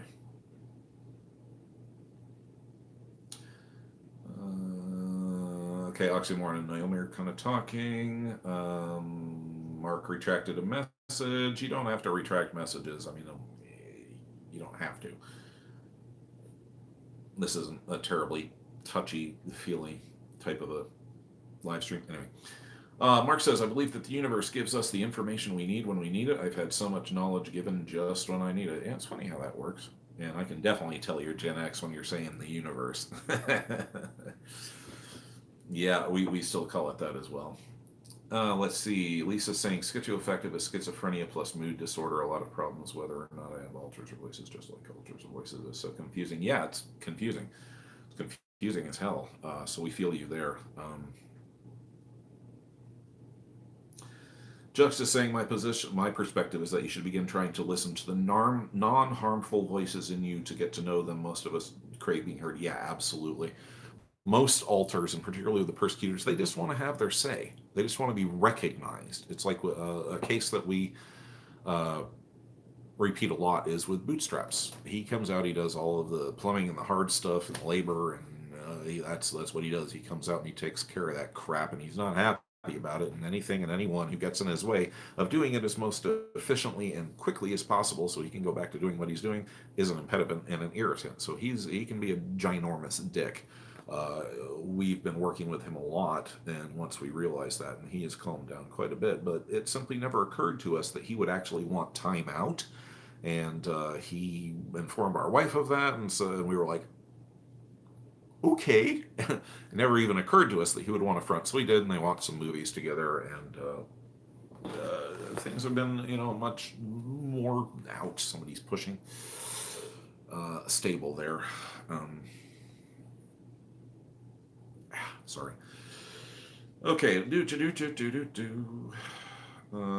So yeah, Juxta, that's good advice. And also listen to the harmful voices of those persecutors, because the more you ignore them, the more they're going to push, or at least that's been our experience. Okay, so Naomi's saying to Oxymoron, for some reason I feel like knowing it going so wrong with my brain would help me heal, and because 3 say it's trauma, but one doctor says it's not, I don't know who to listen to. Listen to your gut and the other 3. Statistically, they're probably going to be right, but we get the doubt.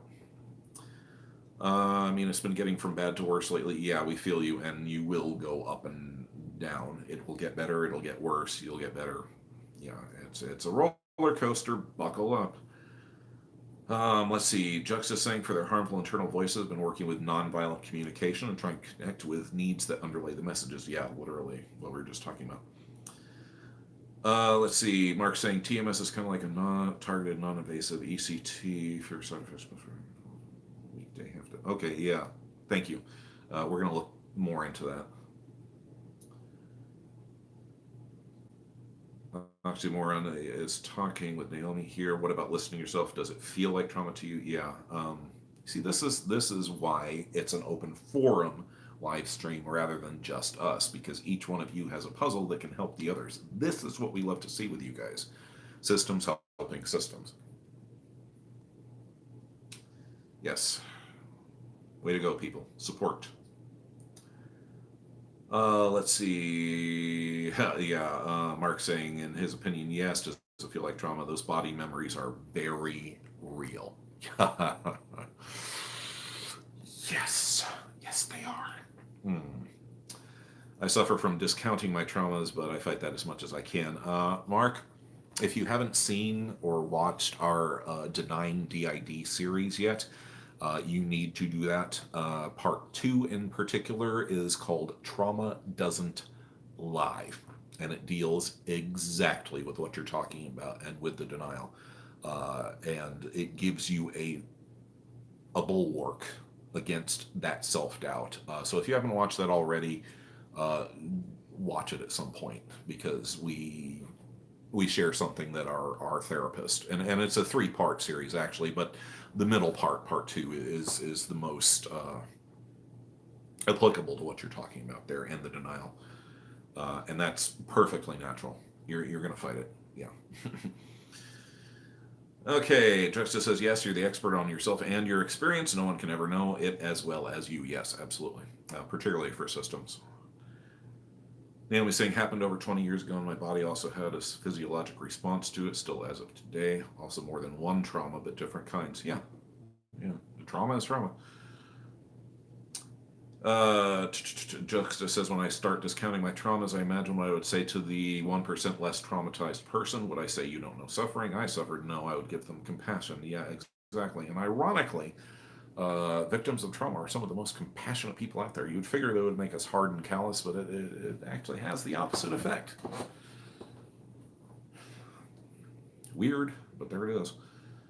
Then I take it to the ultimate expression as the only person allowed to express suffering, the one dying the most horribly right now. The rest of us need to grin and bear it. Ah, the existential crux. Yeah, Oxymorning is saying to Naomi, it sounds like they believe themselves very much. Not to give anyone anything on the opinion of one weird professional, yeah. Sorry, we're catching up.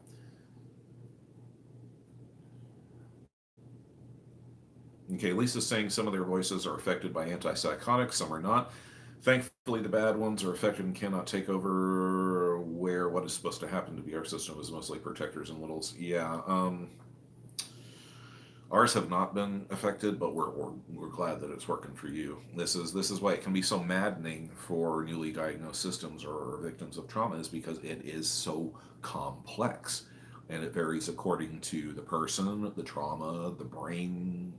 There's so many factors that go into it, and we all just want to have one baseline. Oh, okay, this is something that I can cling to, and it's not that easy. And ironically, this is where the trauma itself, like we were just referring to Mark, this is kind of what we're happing on. The trauma itself can be used as a tool, just its very existence, to say, yeah, this happened. This is real. But yeah, anyway, we get it. We get it. Okay, so... Okay. Trauma's not trauma at all. The more memories go. Yeah, Oxymoron is talking about, the trauma differentiation and how others discounted it. Oxymoron saying they doubt themselves a lot and still do, kind of, even though we always kind of knew. Yeah, trust your gut. Trust your gut.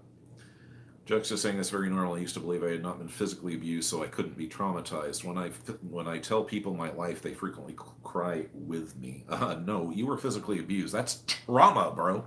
And this actually speaks to a point that we address in, I think it's Trauma Doesn't Lie, actually. It's either that or Learning to Love Again. Anyway, where we're saying, damn, just lost our train of thought. Crap. Oh, yes. When we were talking about sexual abuse and physical abuse. Sexual abuse is physical.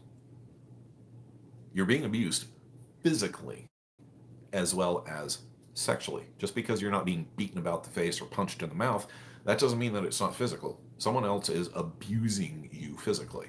Sex is physical. So physical abuse and sexual abuse, same. Added layer of yuck. Keep that in mind. Because that's a whole other part of your healing. Even if you weren't frequently beaten, that's still physical abuse. Okay, so, kind of all over the place. I hope you guys are getting something out of this. Okay, so, sorry. Okay, Jux is saying just because it doesn't look the way one doctor thinks trauma looks doesn't mean that the doctor knows something that you don't. Yes. Well spoken. More signals. Yeah, okay. Elisa, without wanting to interrupt something, I just wanted to say how much I appreciate your live streams, especially today. Even though I'm not the most active person in the chat, it really helps and makes me feel less alone to just have you chatting in the background. So thanks a lot. You're welcome. This is why we decided to stream today. It's like we can either stay in bed watching Netflix and chill and letting our migraines slowly grow, or TMI. Now we're wondering if our yearly New Year's Eve migraine isn't in fact a TMI or a TITH. Yes. For those of you guys, for those of you who aren't familiar with this yet, those excruciating headaches where you just love to pay somebody to stick a shotgun in your mouth and put you out of your misery. Those ones that feels like there's an ice pick going through both sides and it won't stop.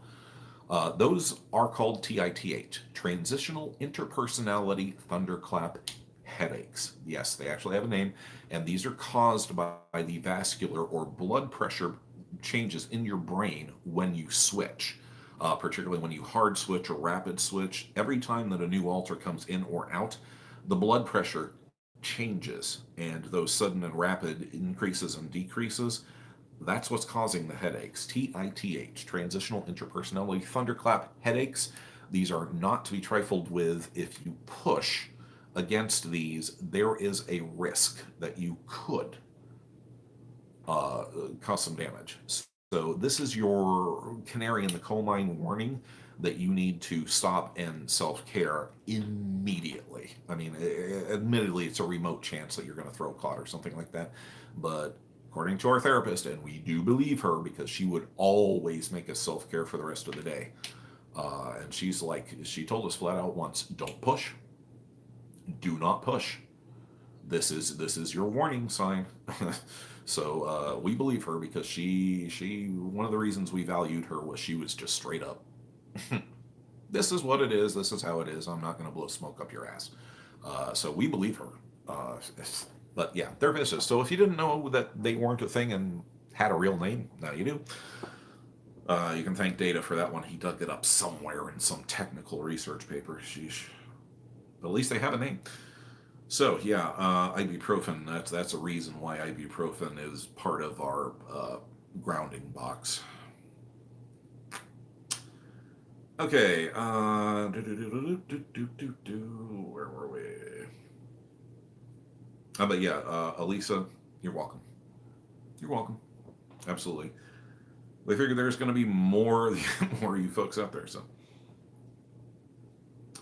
Let's see. Lisa saying thank you very much. No problem. Naomi, not only systems like your content. We know, and this is why our content tries to speak to everyone. So, but thank you. Thank you guys. We mean it. We appreciate it. Juxta, not interrupting at all. Glad you're here. Listen, yeah, absolutely. Please don't interrupt. Like we said at the beginning, this is a free-form forum conversation kind of scenario. You know, a lot of other live streams, it's about the host. Apparently, we prefer to be about everybody. Besides, that way we can just blather on and not have to worry about actually making sense. It works easy. Okay, so, wow, are we caught up on the chat log? Yes, we are. Yay, yes.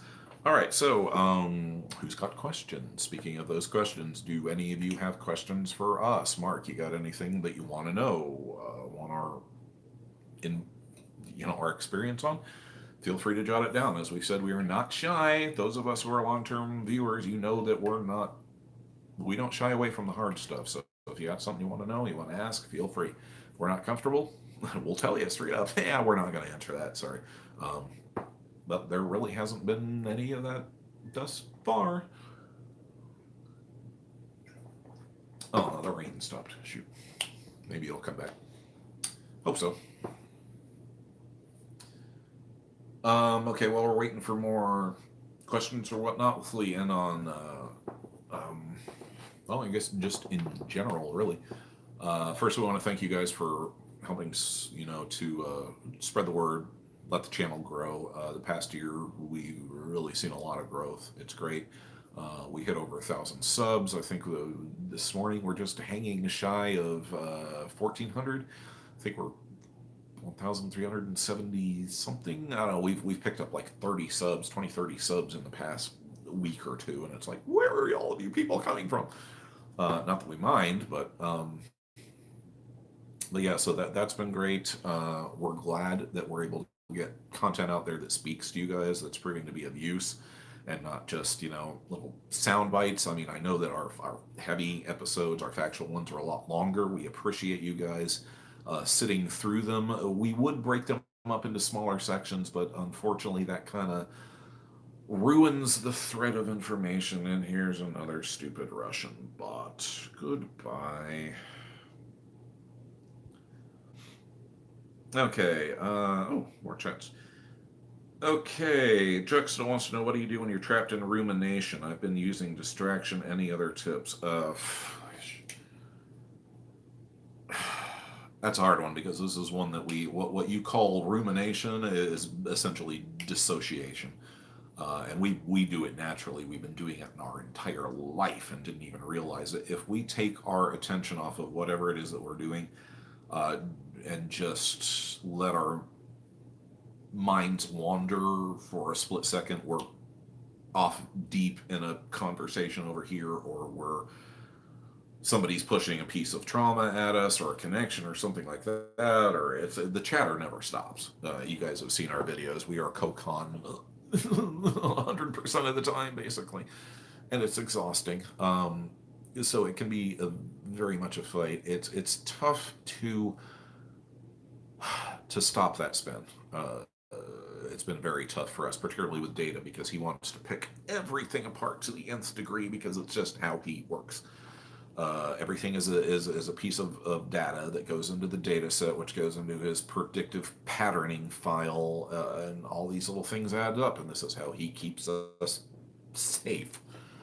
He's generally like 3, 4, 5 steps ahead of whatever we're thinking or what we're going to do. But stopping that spin, it can be tough. Tea. This is one of the reasons why we actually kind of let Percival do his tea thing. It's because it actually is relaxing, and it's like in the ritual of making the tea. As it turns out, this is actually part of it, because it focuses your mind on what you're doing. Same kind of thing we mentioned earlier, that we collect records. We actually listen to vinyl now, and kind of never really stopped, but we've got a new system. It's the same thing. It's the ritual. You take the record out, you've got the artwork there, you have to put it on, dust it off, and it becomes as much a part of the experience as actually listening to the music does. So if you provide yourselves things like that, that provide a framework, but without going overboard, we're not quite sure we can illuminate this point, but just like, you kind of have to surrender to it and set up a framework at the same time. It's like this tenuous dance of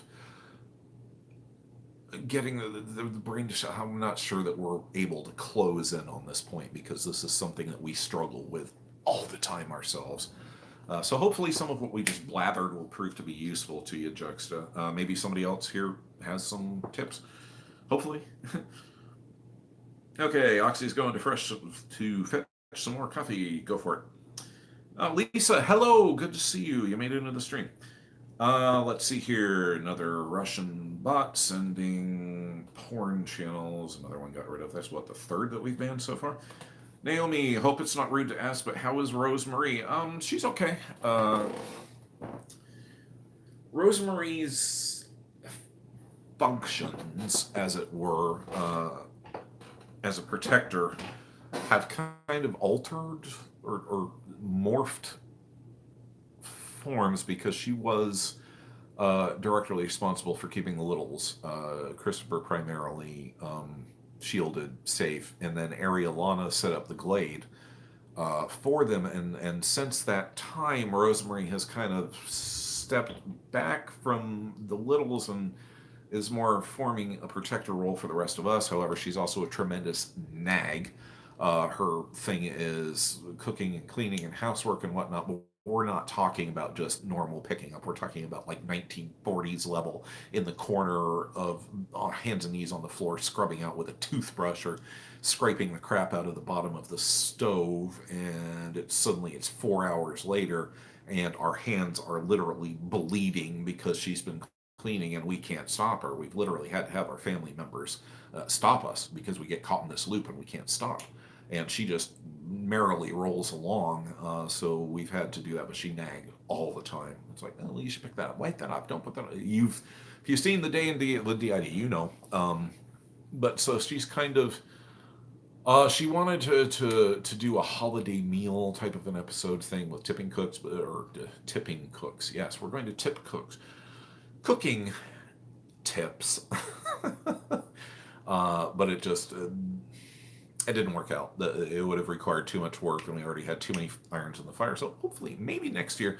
But there's several things that she's been wanting to do. The main reason why she hasn't done those yet, or there really hasn't been any content from her, is because our kitchen is currently in the middle of Bootstrap's redoing it, reworking the cabinets, and remodeling. There we go. There's the word.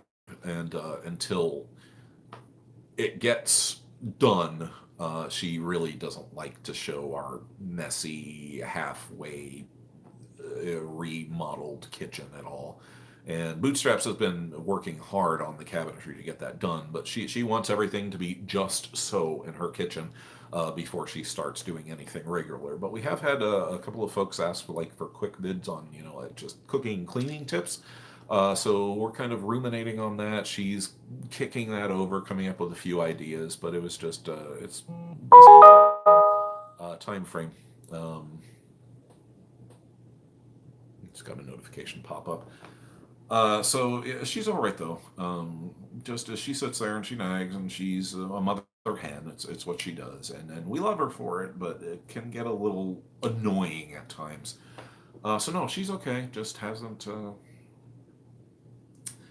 When we cook, she does the cooking most of the time, but she doesn't fully front for it. And this is one of the comments we got on the night with DID is that one of the viewers found it interesting that despite the fact that our alters want something done in a certain way, they don't just push to the front and take over and do it their way.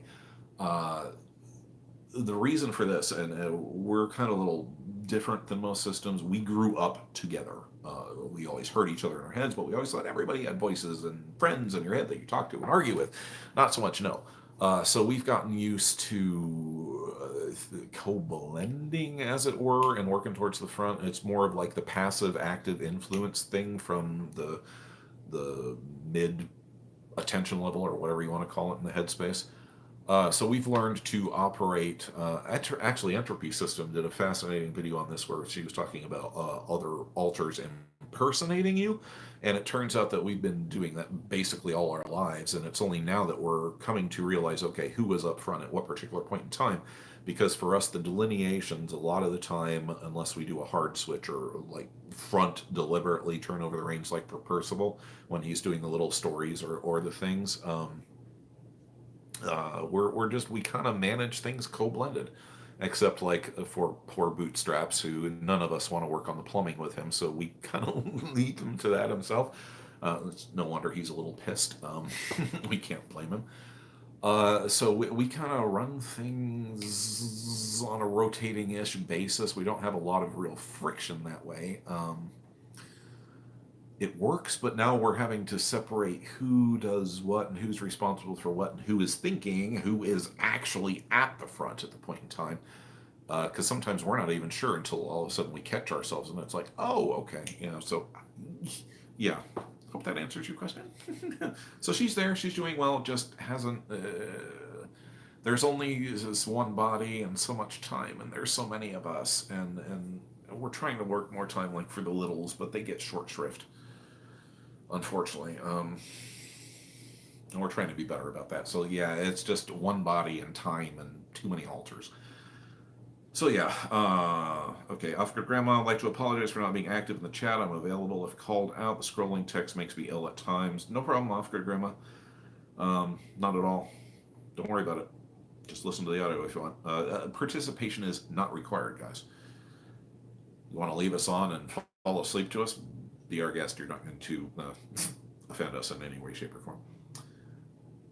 Okay, let's see. So don't worry about it, Off-grid Grandma. Just a mom saying our therapist has us trying to start coloring when kiddos start to dissociate, just to let our mind wander. Yeah, artwork, drawing, coloring. We've got color books too. Lisa saying, yikes, Rosemary needs to chill a bit. Yeah, it's not like she's doing it deliberately to be harmful. It's just that she gets sucked into her cleaning zone, and the next thing you know, it's the 4 hours later, and we've got bloody knuckles because she's just in her zone, and it's not done until it's done. But the trouble is that getting one thing done requires 3 other things to be done, and oh, then there's this, and oh, well, that needs to be done, and we end up in this loop cycle of burning ourselves out with work, which is one of the techniques that we use to stave off the trauma anyway, so it's kind of a second nature type of thing. But so yeah, but yeah, she's a little naggy and a little extreme at times. Okay, Elisa's saying, how do you break out of the hole? No, it actually wasn't that bad. I'm just overreacting and making stuff up cycle. That question goes out to anyone who wants to answer. No matter how many therapists tell me what happened clearly was abuse, etc., part of me just doesn't want to accept that. No, of course not. You don't want to be like this. We want to be normal. We want to be like everybody else.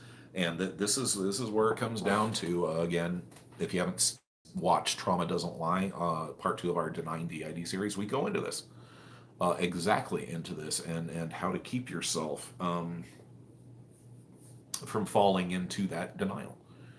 And it's go ahead and watch it if you haven't already, but here it is. If you have the signs of the trauma, if you have the symptoms of the trauma, physical, mental, relationship, sexual, you've got the trauma. There has to be an underlying cause for these symptoms. It's a quid pro quo, A plus B equals C, 1 plus 1 equals 2 equation. And no matter how much we want to deny it, that this actually happened, no, that didn't happen to us,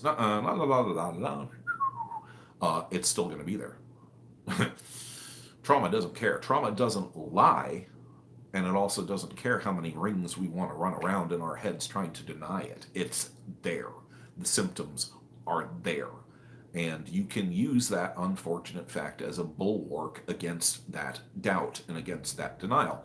And this is what we do all the time. We're like, oh, okay, is there any chance that we're misremembering this? Is there any chance that we're just making this up? You know, this couldn't possibly have happened. How could this possibly be real? And then we keep coming back to the trauma doesn't lie. We've got the symptoms up the wazoo, in and out. Our lives have been made of this crap, and we didn't realize it. And every time that we get into that throwing shit at the wall where it's like, okay, no, this didn't happen, you know, we're just misremembering, this is just all coming out of left field. Maybe we're mentally ill with something else. We're mentally ill, but maybe it's something else. Maybe it's not DID. Maybe it's something that's not that horrific. Trauma doesn't lie.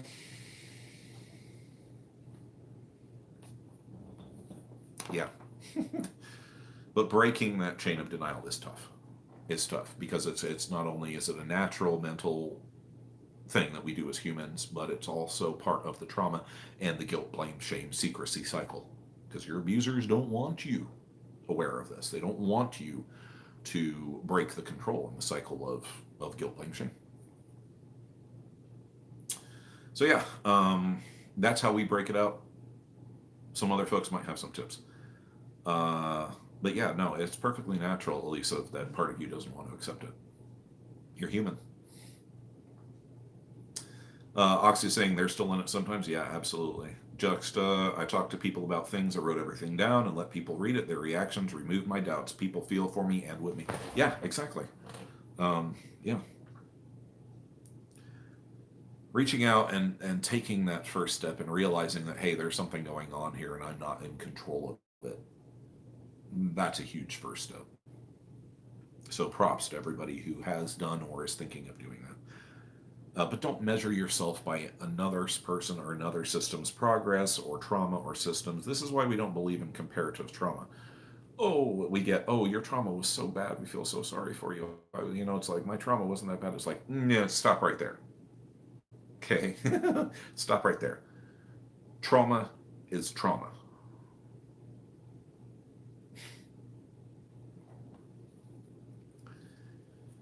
Okay, so, let's see. Yeah, oxymoron right there. I still do not want to accept that anything happened at all. Nope.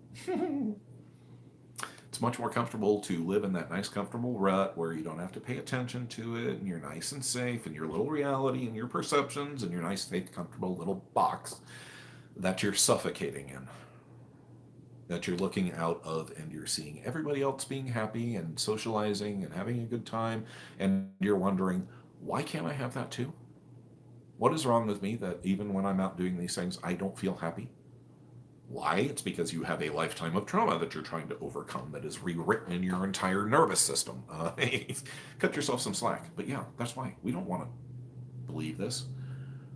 There's days when we've seriously considered just deleting the channel as a whole because it's like, oh, this can't possibly be real. Jesus, what the hell are we doing? We're putting this out and for strangers on the internet to watch. It's like, but we keep coming back. Trauma doesn't lie. Trauma doesn't lie.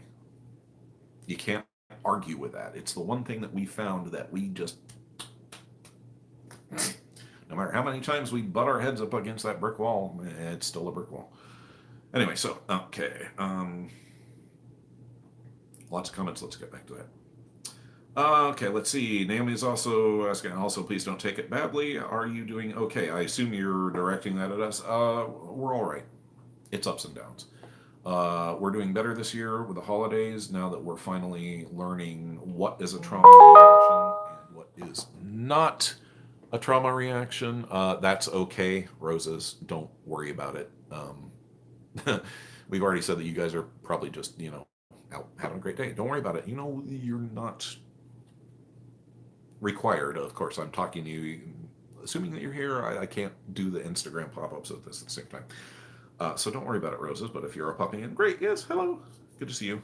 I already had to ban 3 Russian bots with porn links. I think it is something anyway. Let's see here. So, Naomi, we're doing okay. The holiday's tough, and like I said, we have been working on rewiring our trauma connections. Case in point, Christmas morning.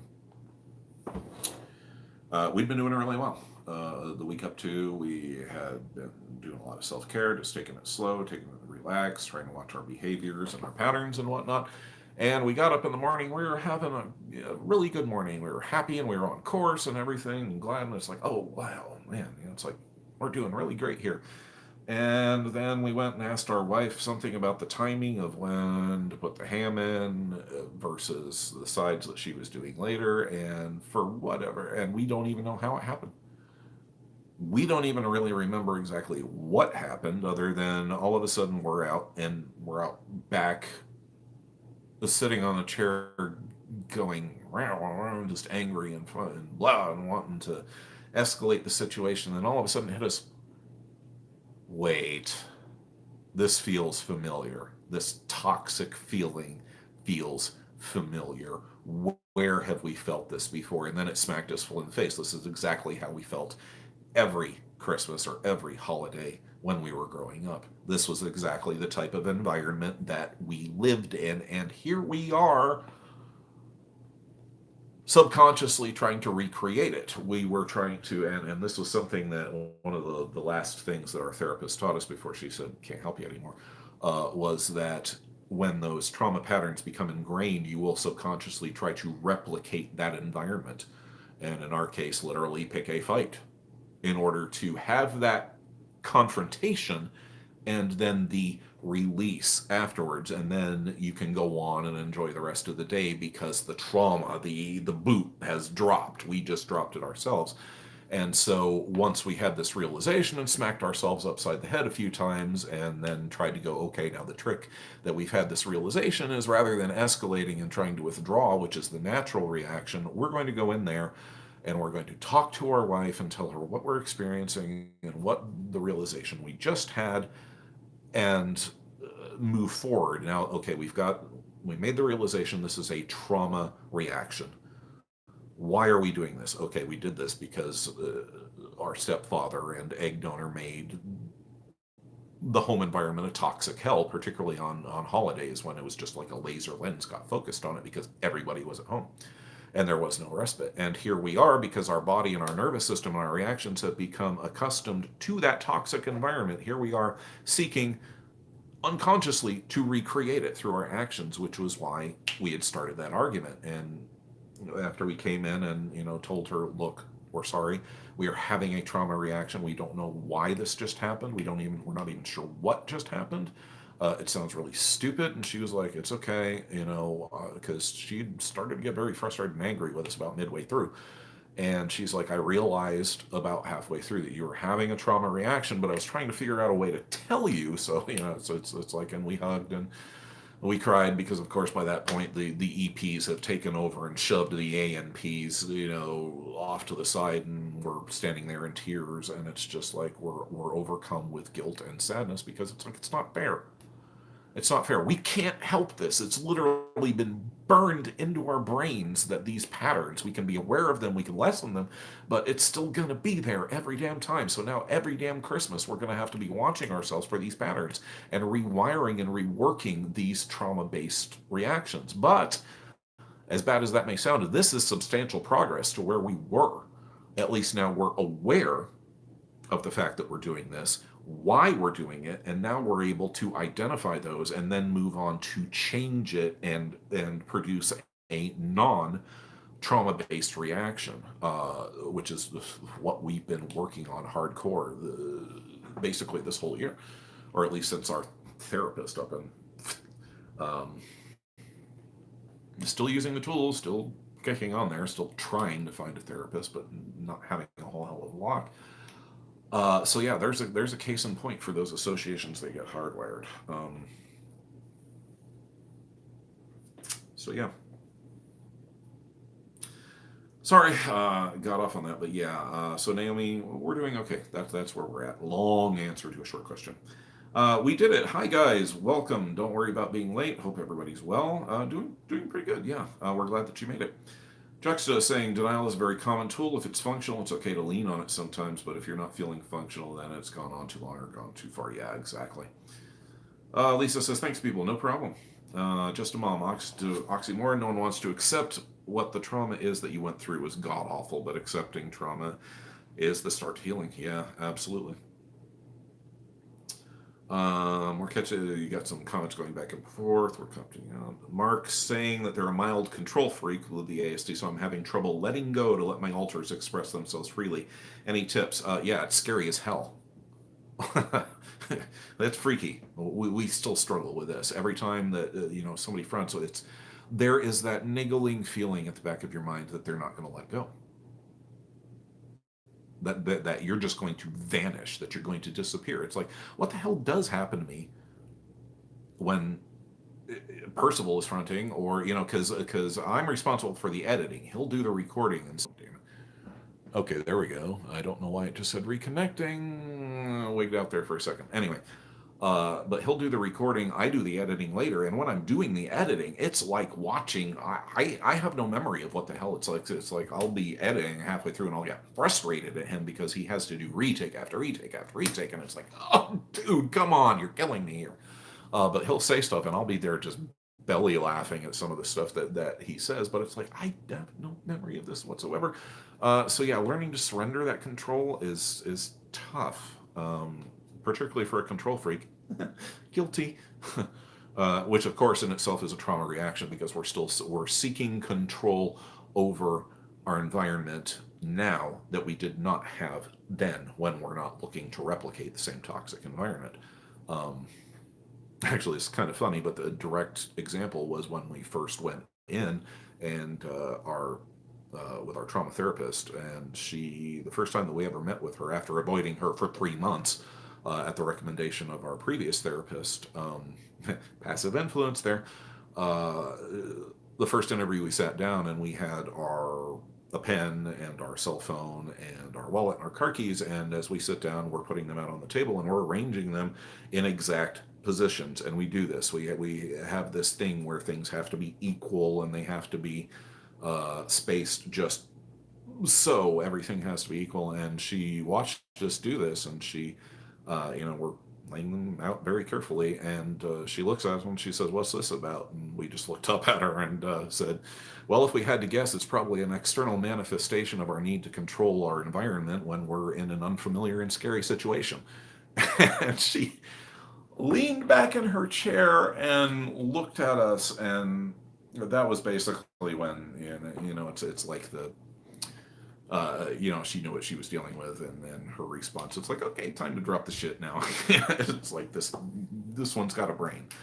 Of course, that's data because we're in a situation. It's like, ooh, take a test. It's like data's like all up in that kind of thing, because he will deal with a lot of the outside, like with the medical things or anything to deal with that or the government. That's data. That's his thing. He steps right in, and as you guys know, he and I are co-con all the time. I'm not sure if there is a dividing line where I end and he begins. Yeah, case in point. Sorry, we're okay. There we are. So yeah, Mark, we feel you about the control freak and the letting things go. Trust your others, trust your alters. You've all gotten each other this far. You will come back. And also keep in mind, as hard as this may be to wrap your head around, they're all you. different. The easiest way that we have to reconcile it is like alternate realities. If I had turned right on this street instead of left, I would be a completely different. You know, the whole quantum multiverse theory. You know, where each action leads to a branch in the timeline, and you end up with the various realities. You should know what we're talking about. So it's that, but you have to trust that your alters will let you back. It's all you, but not you, and you have to trust yourself. Yeah, so much of this is just paradox, and you just kind of got to roll with it, or you'll drive yourself crazy. Okay, so talking back into this.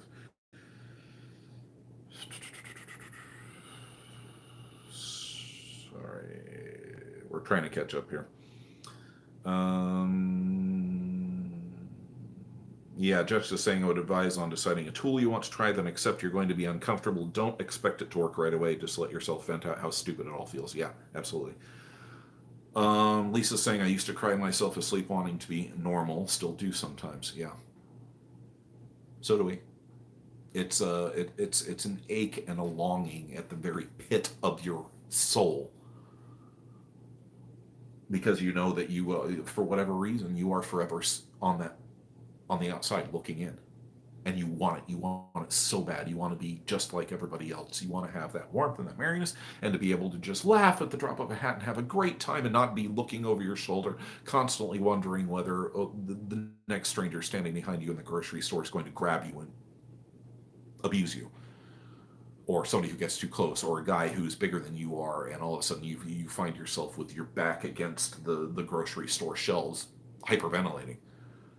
No, you want to be, and it's that tremendous longing and that urge, and nobody other than another system or somebody or a trauma victim who has experienced that is ever going to understand. And that is one of the most fundamentally difficult things for us to grasp, is that no matter how much therapy, no matter how much you do, you're still, there are things that we experience as systems that entities will never understand, nor should they. And we shouldn't want them to. So we have to be patient both with ourselves and with them. And unfortunately, it's wrong. It's not just, but we have to carry the burden of the abuse. A certain amount of it is that suck it up that we were talking about, that can be so toxic. It's a strength and a toxic. It's a reality thing. It sucks, but yeah, we feel you.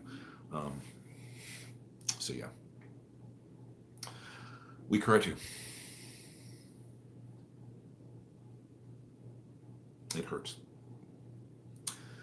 Okay, Juxta saying after I reconnect with my resistance, it starts to get a little less. Yeah, deal with those. Embrace the beauty of my healing. I hope for that. Yeah, and it's a struggle. This is why we keep saying to you guys, there is no goal post. There is no end of the line. This is a continual thing. So don't judge yourself against an artificial standard or by somebody else's experience. It's a journey, guys. Okay, just a mom saying, Lisa, you are normal, just you. That is the normal you. Yep. I also love to hear tips on what Mark asked you. Yeah, well, we've already blathered on. Starry Girl, hello. I know you've been in here for a while. By the time that we're backlogged on the chat as usual. Good to see you. Roses, hello. Yes, you're here. Welcome. Hope you're having a peaceful day up there in the snow with the ducks. Trying to swim in the ice. That was funny. Okay, everybody's saying hello. Yeah, right here. Elisa saying to Lisa, sorry to hear that. You are not alone. Thank you. Because if there is one fundamental message that we're trying to send, it's that you guys are not alone. I mean, yeah, we're all fundamentally alone. DID is like one of the most alone things you can possibly have, despite never being alone. But yeah, not alone, not alone. Mark saying, here's something I use to validate my traumas. When I've described my upbringing to friends or therapists, their eyes open wide and I get comments about my resilience. I never knew why before. Yeah, we get that. We get that.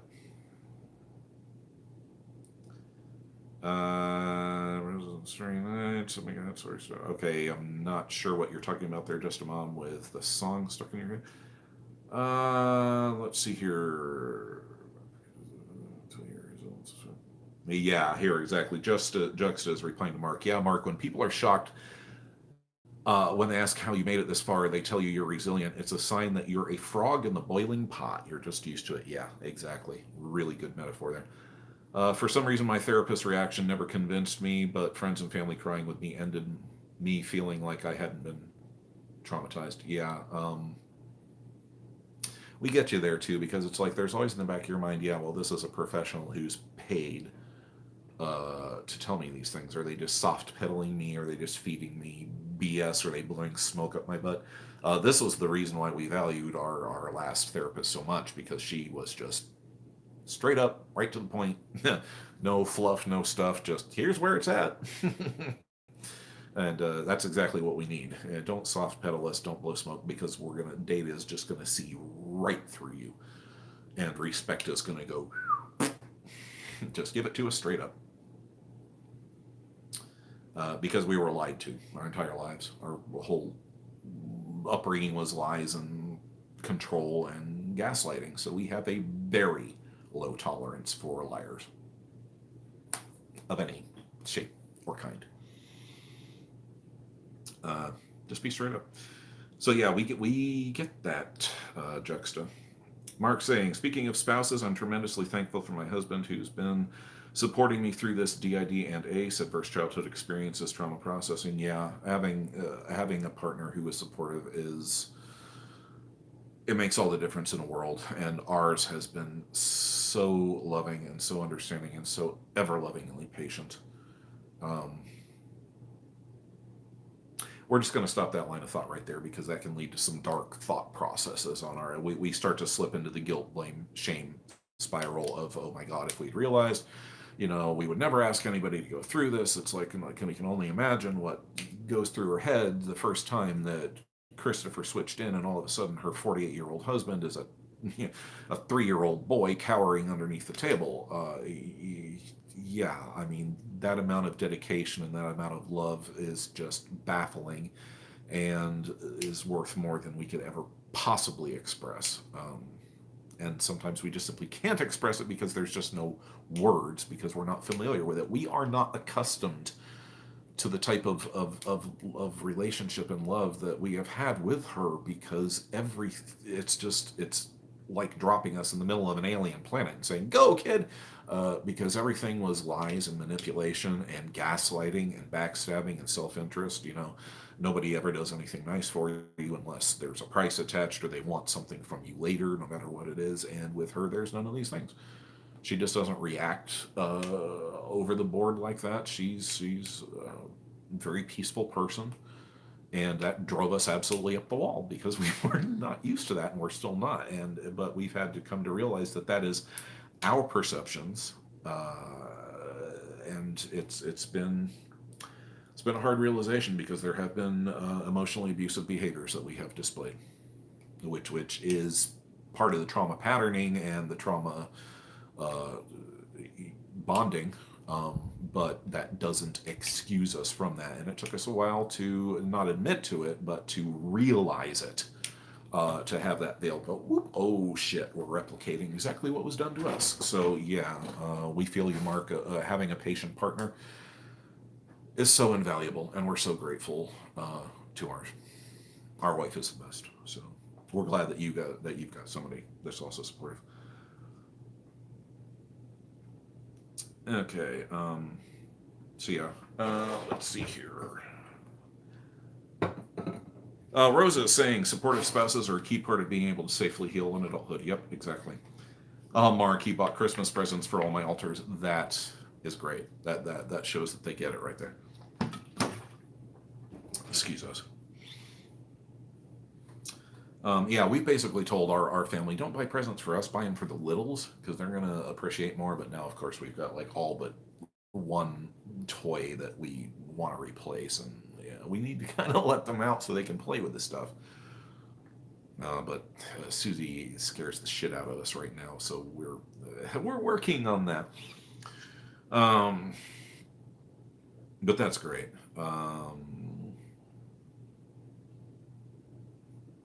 Yeah, are you okay, Lisa? You retracted some messages there. Are you good? Lisa? Hello? Tealson? Just making sure if you need to walk away, things can get a little intense here from time to time. So feel free, but let us know. Don't be afraid to say whatever. We're not going to censor you. Okay, so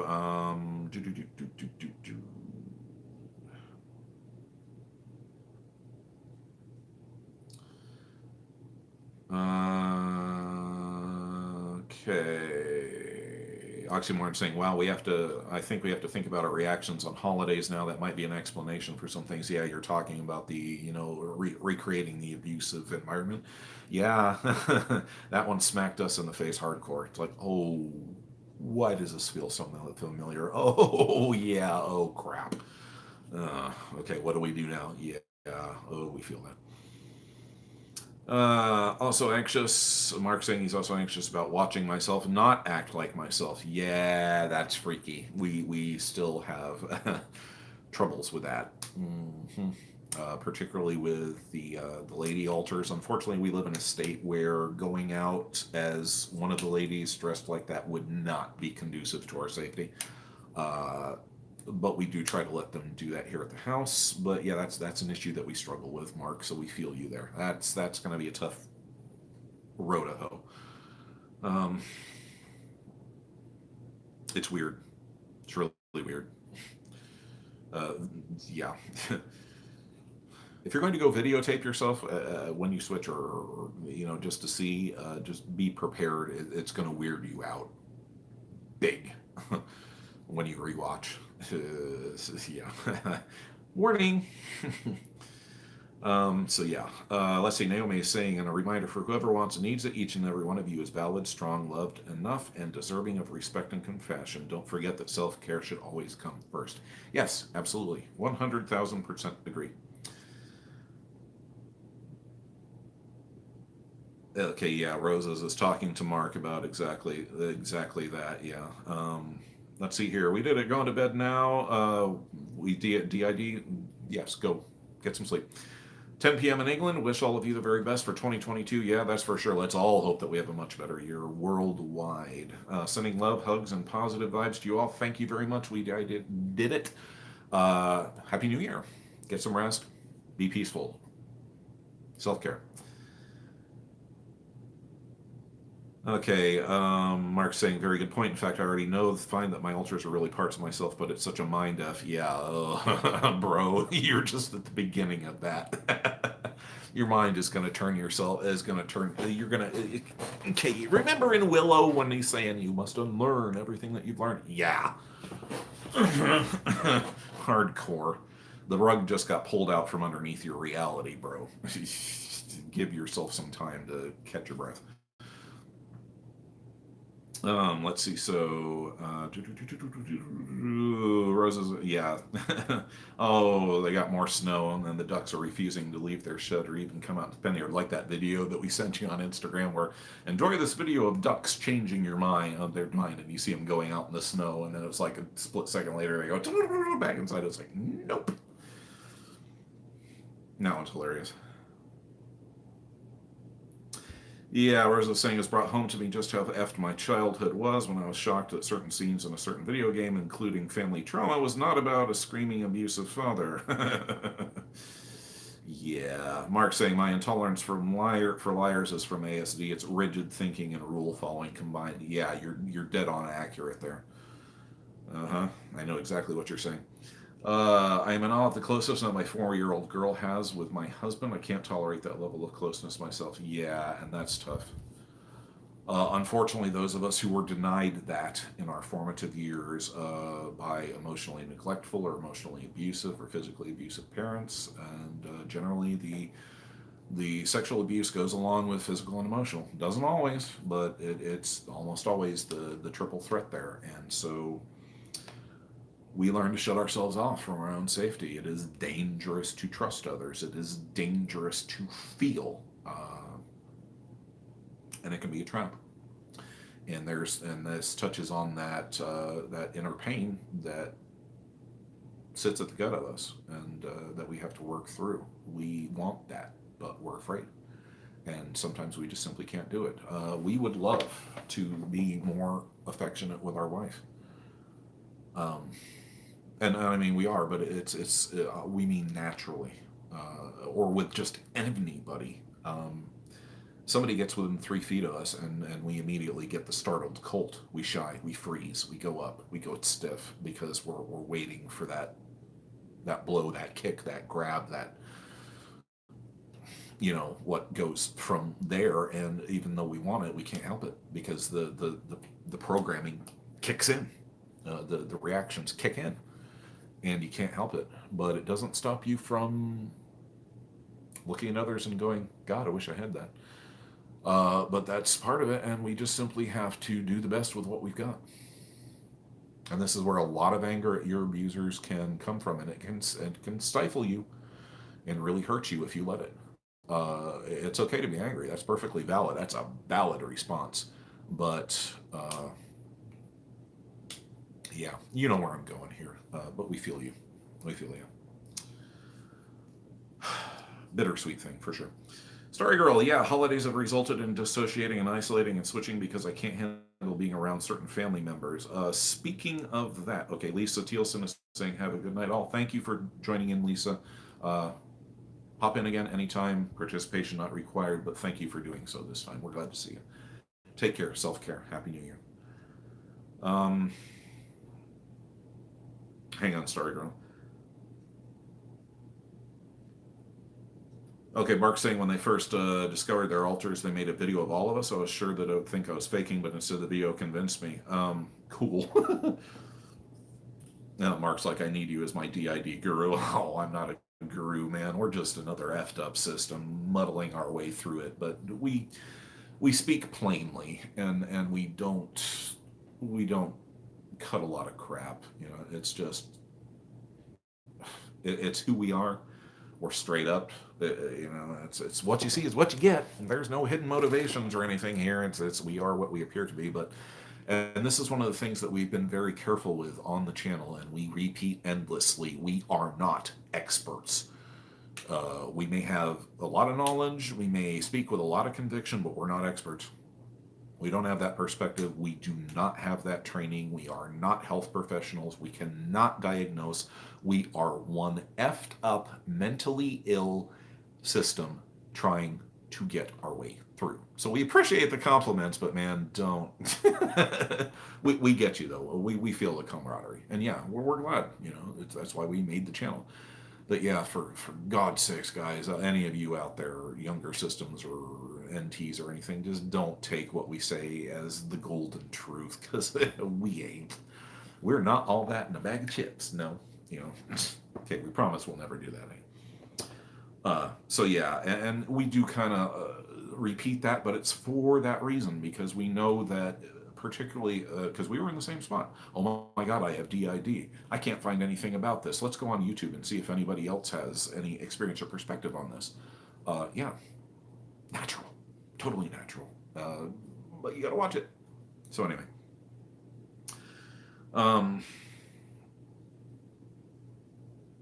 Yeah, Mark's saying that's the language I understand. Thank you for being a resource for the community. Anytime, that's what we're here for.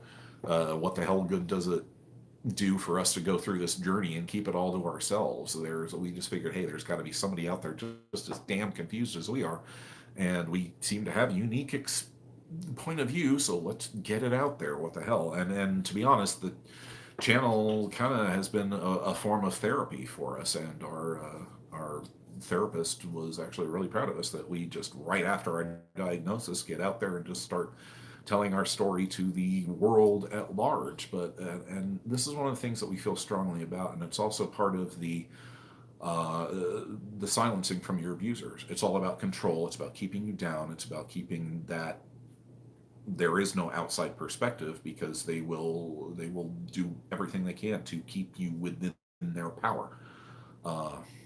And it's a revelation when you finally break free of that and start working on all the associations and everything. But yeah, Yeah, we could go on and on and on, but you're welcome. You're welcome. We're glad that you're getting something out of it and that you found the channel. And as you go through our content, like we told you, be careful because we deal with the heavy crap and we don't cut corners and we don't mince words. So if you see a trigger warning, take it seriously. uh, Heads up warning for everybody. But those are longtime viewers. You know what to expect when you watch our stuff. So. But Mark, like we were saying earlier, and we're not sure if you caught this or not, our programming is a little different than other channels. We've got Data with the heavy stuff. Percival does the reading and the stuff for the littles. Rosemary, we kind of think of it as a way for each of ourselves to express themselves. So it may be a little weird and off-putting at first, but keep in mind it's kind of structured that way. So disclaimer to all of you out there in YouTube land. Starry Girl, the reason we never talk about us is safety. It's not safe to be out, especially since we still live with people who don't want others to know. Yeah, and you just answered one of our questions right there. Hopefully you're still working on the plans that we've been discussing over the past couple live streams, and that you've got some resources and have at least got your bug out bag prepared for when things go. We know you're in a tough situation, but keep the course. Okay, we're proud of you for what you're doing, but keep us updated on that, please. As you can and you're comfortable with. But yeah, we get that. Let's see. Mark says, we've already decided we want to give a talk at the office for coworkers to talk about our own kind of neurodiversity. Props to you, man. That's courage right there, man. Good luck. Props to you. We don't think we could do that. We are a very covert system, except obviously on YouTube. But yeah, you got more cojones than we do, senor. So good luck with that. That would terrify us. So yeah, seize your power, man. Let's see. Naomi, you missed my last message, or maybe you didn't read it out loud. I'm sorry. Let me go back, Naomi. Our eyes are a little fuzzy right now because we need to eat. The last one I'm seeing from you, Naomi, was as a reminder for whoever wants, needs it, each and every one of you is valid, strong, loved, and enough, deserving of respect and compassion. Don't forget that self-care should always come first. That's the last one we got. I don't see it on the chat log. Was that the one? Or yes, no, or maybe we missed one. If that wasn't it, write it back out and we'll deal with it. Or we'll answer it, sorry. Getting a little scattered. Let's see here. Sorry, girl, it sucks, but we're still here. Yeah, amen to that mood. Lisa, have we located a new therapist? It can be difficult finding one who understands DID. No, we have not. We've been looking, but the resources are extremely thin. It's been around the holidays. Everybody's out on vacation or this or that and the other thing, or they have a waiting list. We are still looking. We're starting to look at out-of-state resources. Our wife really hit us with one of those positive support things that just, it made us kind of cry afterwards. And she said that if we have to move to another state someplace else in order to get us the treatment that we need, that she would do that.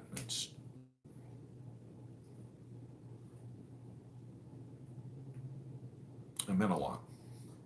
And we're not to that point yet. We're still trying to exhaust our possibilities here. We're going to be actually switching back to our old clinic center just because it's closer.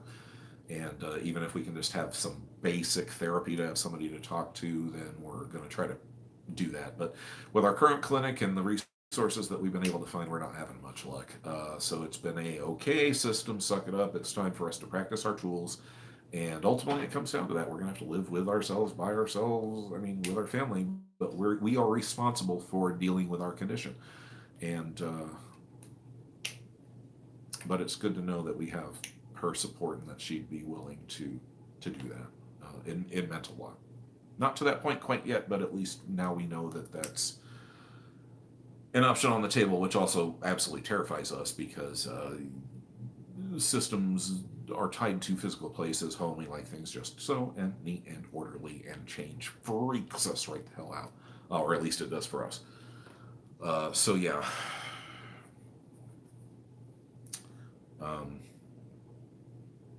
Sumi Sky. Hello, Sumi Sky. You didn't have to retract your message.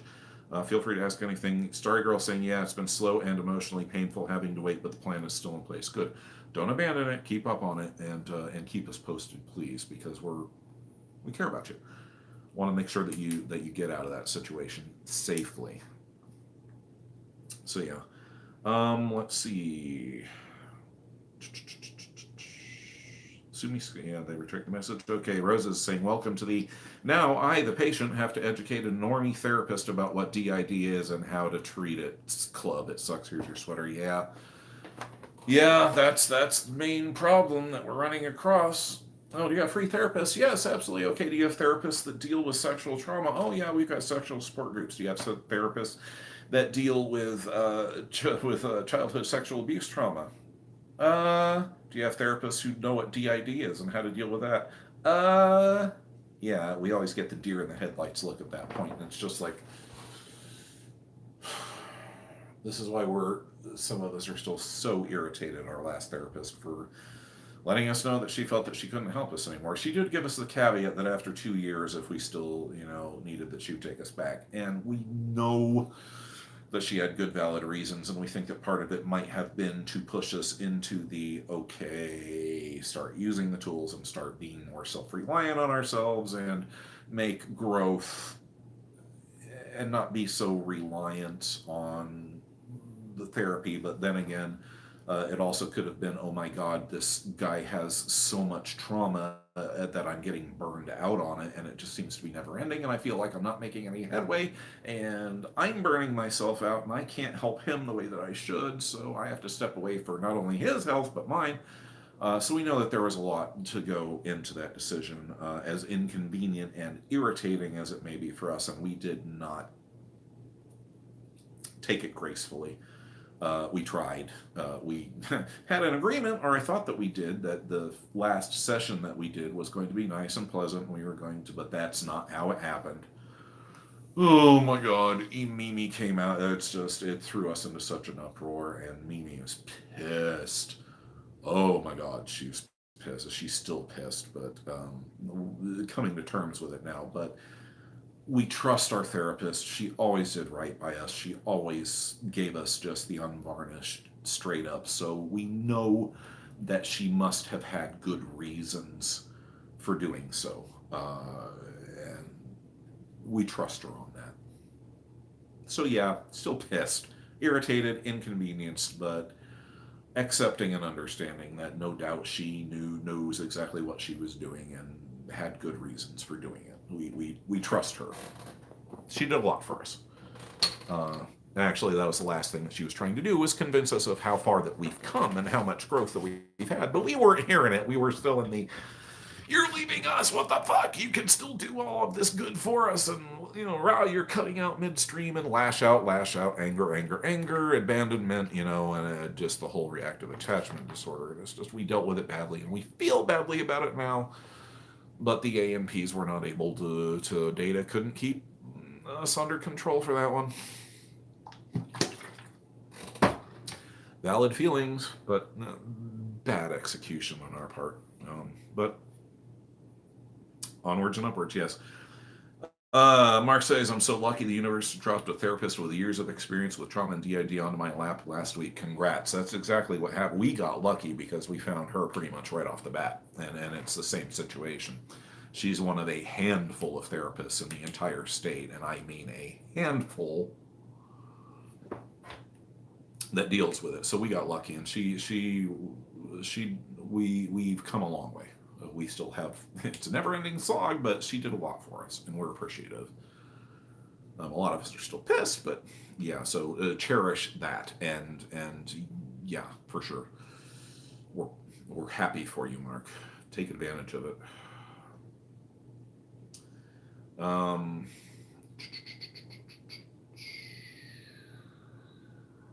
Where'd it go? There we are. Okay, yeah, for sure, everybody giving cheers. Well deserved. Oh, good. Okay, Oscar Grandma's saying that they're taking classes, or that their therapist is taking classes on dissociative disorders. Excellent. Good to see. Yeah, Rosa is like fantastic. Hope she's getting a decent updated curriculum and will be better able to job afterwards. Yeah.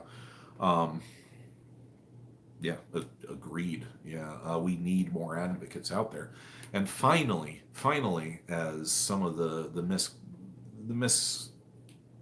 communications, the wrong information, the misinformation out there is slowly being corrected, and the hard science for DID is coming. Finally, the the studies are being done. The MRI studies have been done. We just covered that in our Frozen Memories, or The Truth is Out There. I'm sorry, The Proof is Out There. Time, Memories, and DID. We go into the actual studies that have been done that proves that, yeah, this happens, and here's the area of the brain that it happens to. And yeah, it turns out that, we're not just fakers, but there's actual science behind this. And psychiatry is finally starting to go, oh, okay. We weren't wrong, but maybe, it's like, so yeah, there's been this slow evolution. So hopefully, we'll gain more acceptance if we can keep the media from continuing to spread crap. And folks on Twitter who don't know their head from a hole in the ground, which is why we're not on Twitter. We already had a toxic wasteland. It was called our life. We don't need to swim in another one. Thank you very much. Okay, so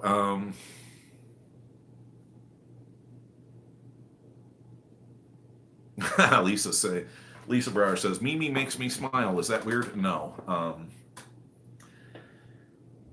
In many ways, she is, and she does want to come back out to you guys, and has been toying around with just seizing the body and recording an episode. We don't know if that's going to happen or not. She's been very nice and polite about not doing things like that. But by the same, the thing is that even though she comes off as an ANP, an apparently normal part, she's not. She's very much an EP. She's right on the borderline there. Things get a little fuzzy, but that's one of the reasons that she was so pissed at our therapist for leaving before she got to Mimi, because we had been taking it sequentially, Christopher, and moving on, and we had just gotten to John, and she came after John, and she was pissed. She's very angry at our therapist. It's like, what about me? It's like, excuse the out of me. Mimi is very blunt. She has a very foul mouth and a very, very inappropriate sense of humor. But then again, as our wife just told us a couple of days ago, she's 13. What do you expect? But yeah, she's very. She can be damn amusing at times. That's the truth of it. She has a very cutting wit, and as well as some very potent powers of observation. There's not much that gets by her, but like the rest of us, she has a low tolerance for bullshit. So yeah, she's glad she makes you smile. Let's see. Mark says, the first therapist I found when this started in October told me that the traumas I described didn't seem traumatic enough to cause DID. Well, isn't that just fucking peachy of them to make that determination for you? I'm so glad that they provided an arbitrary scale of trauma, whereas in yours just didn't measure up. Hope you dropped them like a hot potato. I'm sure that you did, but that's just, come on.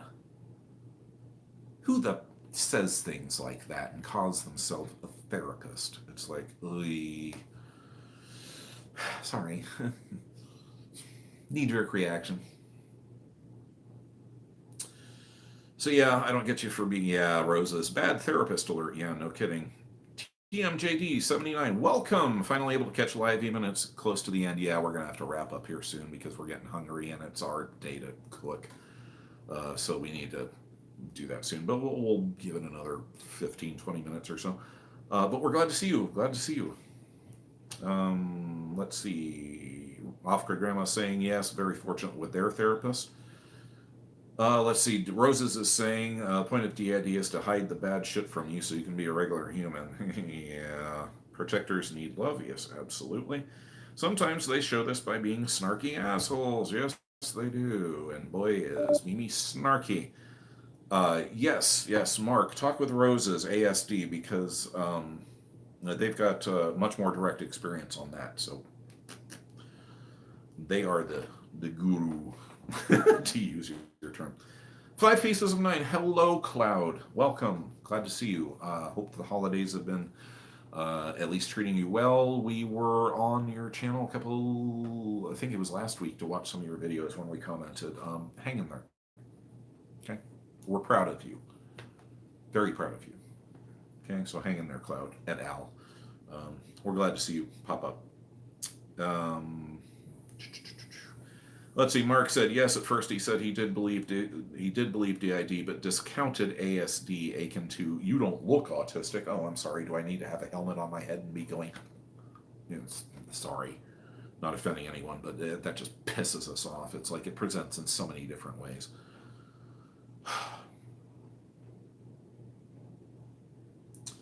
So yeah, oh yeah, CTAD, yeah. Check out that channel, CTAD Clinic. They actually just uploaded 2 new videos, which are very interesting. Good place to get some solid factual info.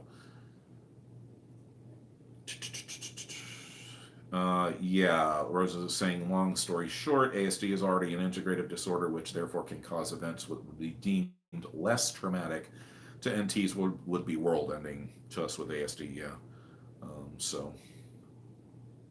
Okay, Oxymoron saying I have to go celebrate a little bit with our flatmate. Just 20 minutes left. Are we really the first of all here to be in the new year? Anyways, Happy New Year to all of you. Happy New Year to you. Yes, please go celebrate responsibly. Self-care, drink lots of water, particularly if you're imbibing, because alcohol dehydrates the hell out of you. So drink water. Have a great New Year. Thanks for stopping in, Oxymoron. Take care now. 5 Pieces of 9, and thank you for that. Trying to put you on a pedestal, kidding, but you and I feel a deep connection. Yeah, it's okay. And you did understand what we meant about the pedestal thing. It's the comparative trauma thing, and where the goal lines are. And we will continue to reinforce that point with everybody as long as it pops up, because we are not the be-all, end-all. And just because that we've gotten this far doesn't mean that we're any stronger. It just means that we've survived this far and that we're good survivors. So, yeah. So you're welcome. Let's see. Jux is saying only 3 p.m. for them. You got a way to go.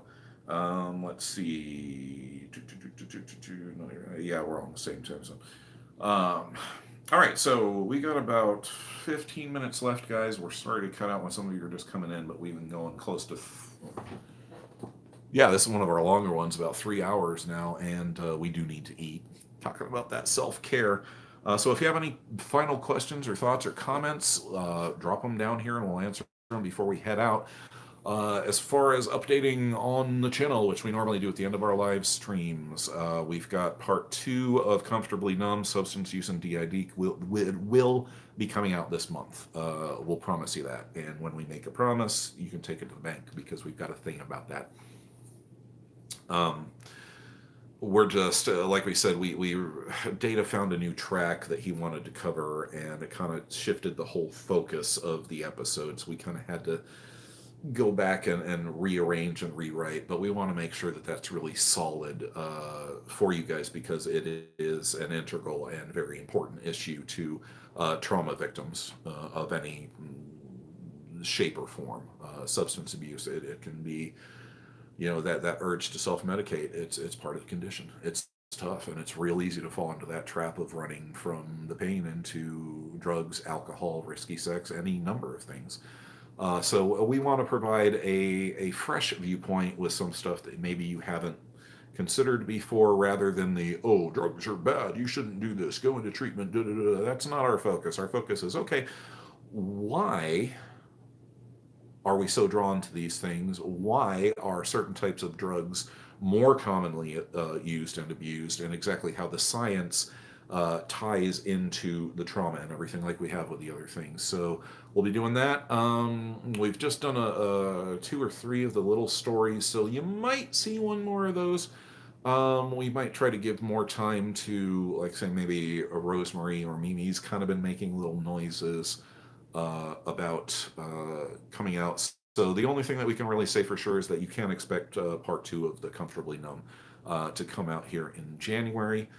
Other than that, we can't make any real promises. We've got a couple of things that we'd like to address, but it's kind of in flux right now. So that's about the only thing. Maybe a little stories.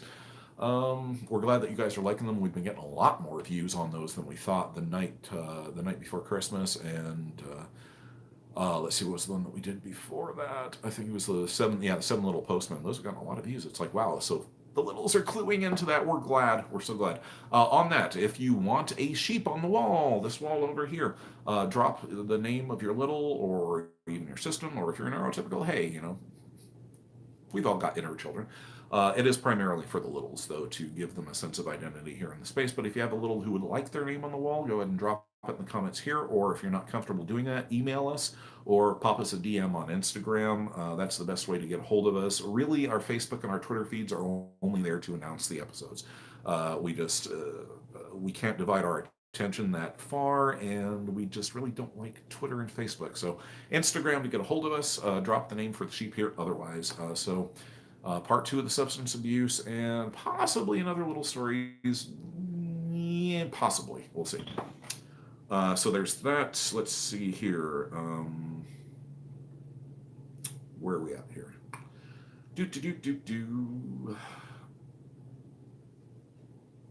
Same time zone. 5 Pieces 9 tentatively uploading a very interesting video tomorrow. We'll be on the look for that. Those of you who are not familiar with 7 Pieces of 9, head on over to their channel and check it out. They have a unique way of presenting their story and the things that they're dealing with pictures and motion video and things like that. It's unique, not for everybody, but a lot of folks have tuned into it. So go and check them out, please. And if any of you else have channels, feel free to say, hey, I've got a channel, come check me out. We like to support you guys. Okay, so let's see here. So we will watch for that 5 Pieces. Bug Bean, only 15 minutes left here too. Enjoy your little celebrations. Yeah, we're going to close it out so you guys can do your kissing and popping of the champagne and whatnot. Hopefully you've got somebody. If not, then we're right there with you. You're not alone. Let's see. Yeah, that's what the system is saying. Need to make sure that it isn't a copyright problem. Gotcha. Clear stuff is very good. Thank you, Lisa. Starry Girl, just it's been rough. We're here barely sometimes. Dissociating has been hitting me in the face. We'll be okay. Just got to get through this. Hate to drop this now, but I need to get this out. No, that's okay, Starry Girl. And let us comment on that real quick. Remember, the dissociating is a protective reflex. It is protecting you. This is what systems do when they can't deal with it. So don't look at dissociation as something that you need to fight. Yeah, we don't want to spend our entire lives, but if you're dissociating heavily right now, there's a reason for it, and you should allow yourself the luxury of doing it. Not to the exclusion of other things, but if you start to slip into a dissociation, all of a sudden, don't beat yourself up about it, okay? Particularly this time of year, in that weird frame of time after Christmas, but before the new year begins. We need to take better care of ourselves and cut ourselves some slack. The rest of the time of the year, obviously, but particularly during these holidays. And don't set yourself up against an artificial goal of, oh, I can't dissociate. Dissociation is wrong. No, it's a tool. It's what your brain naturally does to protect itself. So don't feel bad if you are. Just go with it. Allow yourself that comfort and that release. That would be our advice to you. It's not a bad thing. It's just a thing. And if you do, need to reach out, Starry Girl, you know where to find us. We can't promise instant response, but generally within 24 to 48 hours, we always reply to you guys in one way or another. But we're here, and obviously you've got a lot of folks here. I know Roses and some of the others have often offered to like Discord and stuff, so check that out. Don't want to speak for them, but memory says I think so. Yeah, literally Roses. Feel free to reach out to me on Instagram under this handle. Yeah, we love you guys. So supportive. Thank you. Yeah, Starry Girl, breathe. And yeah, I'm the human being, not the rose renting service. Yeah, and they've got lots of direct experience and whatnot. So yes, if Roses is offering help, take it up. Don't hesitate, because they helped us so much. Their system has been a literal lifeline for us at points. So yeah, they got the power. So let's see here. So Juxta, sending caring, everybody self-care. Instagram name is the same, Elisa. Another offer to reach out. Nice plugin. It's not necessarily a plug 5. It's the truth. You were brave to step out, and you have a unique way of presenting your story, and it's just as valid as anyone else. So if a system doesn't find connection here, they might on your channel. So why shouldn't we recommend it? So there you go. Starry Girl, thank you, Chris and Co. That helps absolutely. Okay, now everyone go watch the essay. Die Hard is not a Christmas movie by Channel Thoughts. I'm not going to wade into that. Yippee-ki-yay. All right, guys, we're going to go ahead and round this out and say goodbye. Thank you guys all. Starry Girl, like we said, if you need to reach out, you've got resources here. So please feel free to do that. Thank you all for coming to the live stream today. Happy New Year to you all. Mark, thanks for stopping in. If you run across any other interested neurotypicals or male body systems, whatever they may be, feel free to shove them over to the channel and say, hey, this might speak to you. If not, just kind of spread it out there, because we're really suck at social media. We're just not into it, and so yeah, if you find it facile, feel free to recommend us. If not, that's cool too. So thank you guys, everybody. We're going to go ahead and close it out now. Happy New Year to everyone, and as always, say it with us, 3 very important things. You are loved, you're strong, much stronger than you think, and you're not alone. Okay, thanks guys. Best wishes to all of you. Self-care. Have a happy and safe New Year. All right, thanks guys. Sending lots of love and hugs.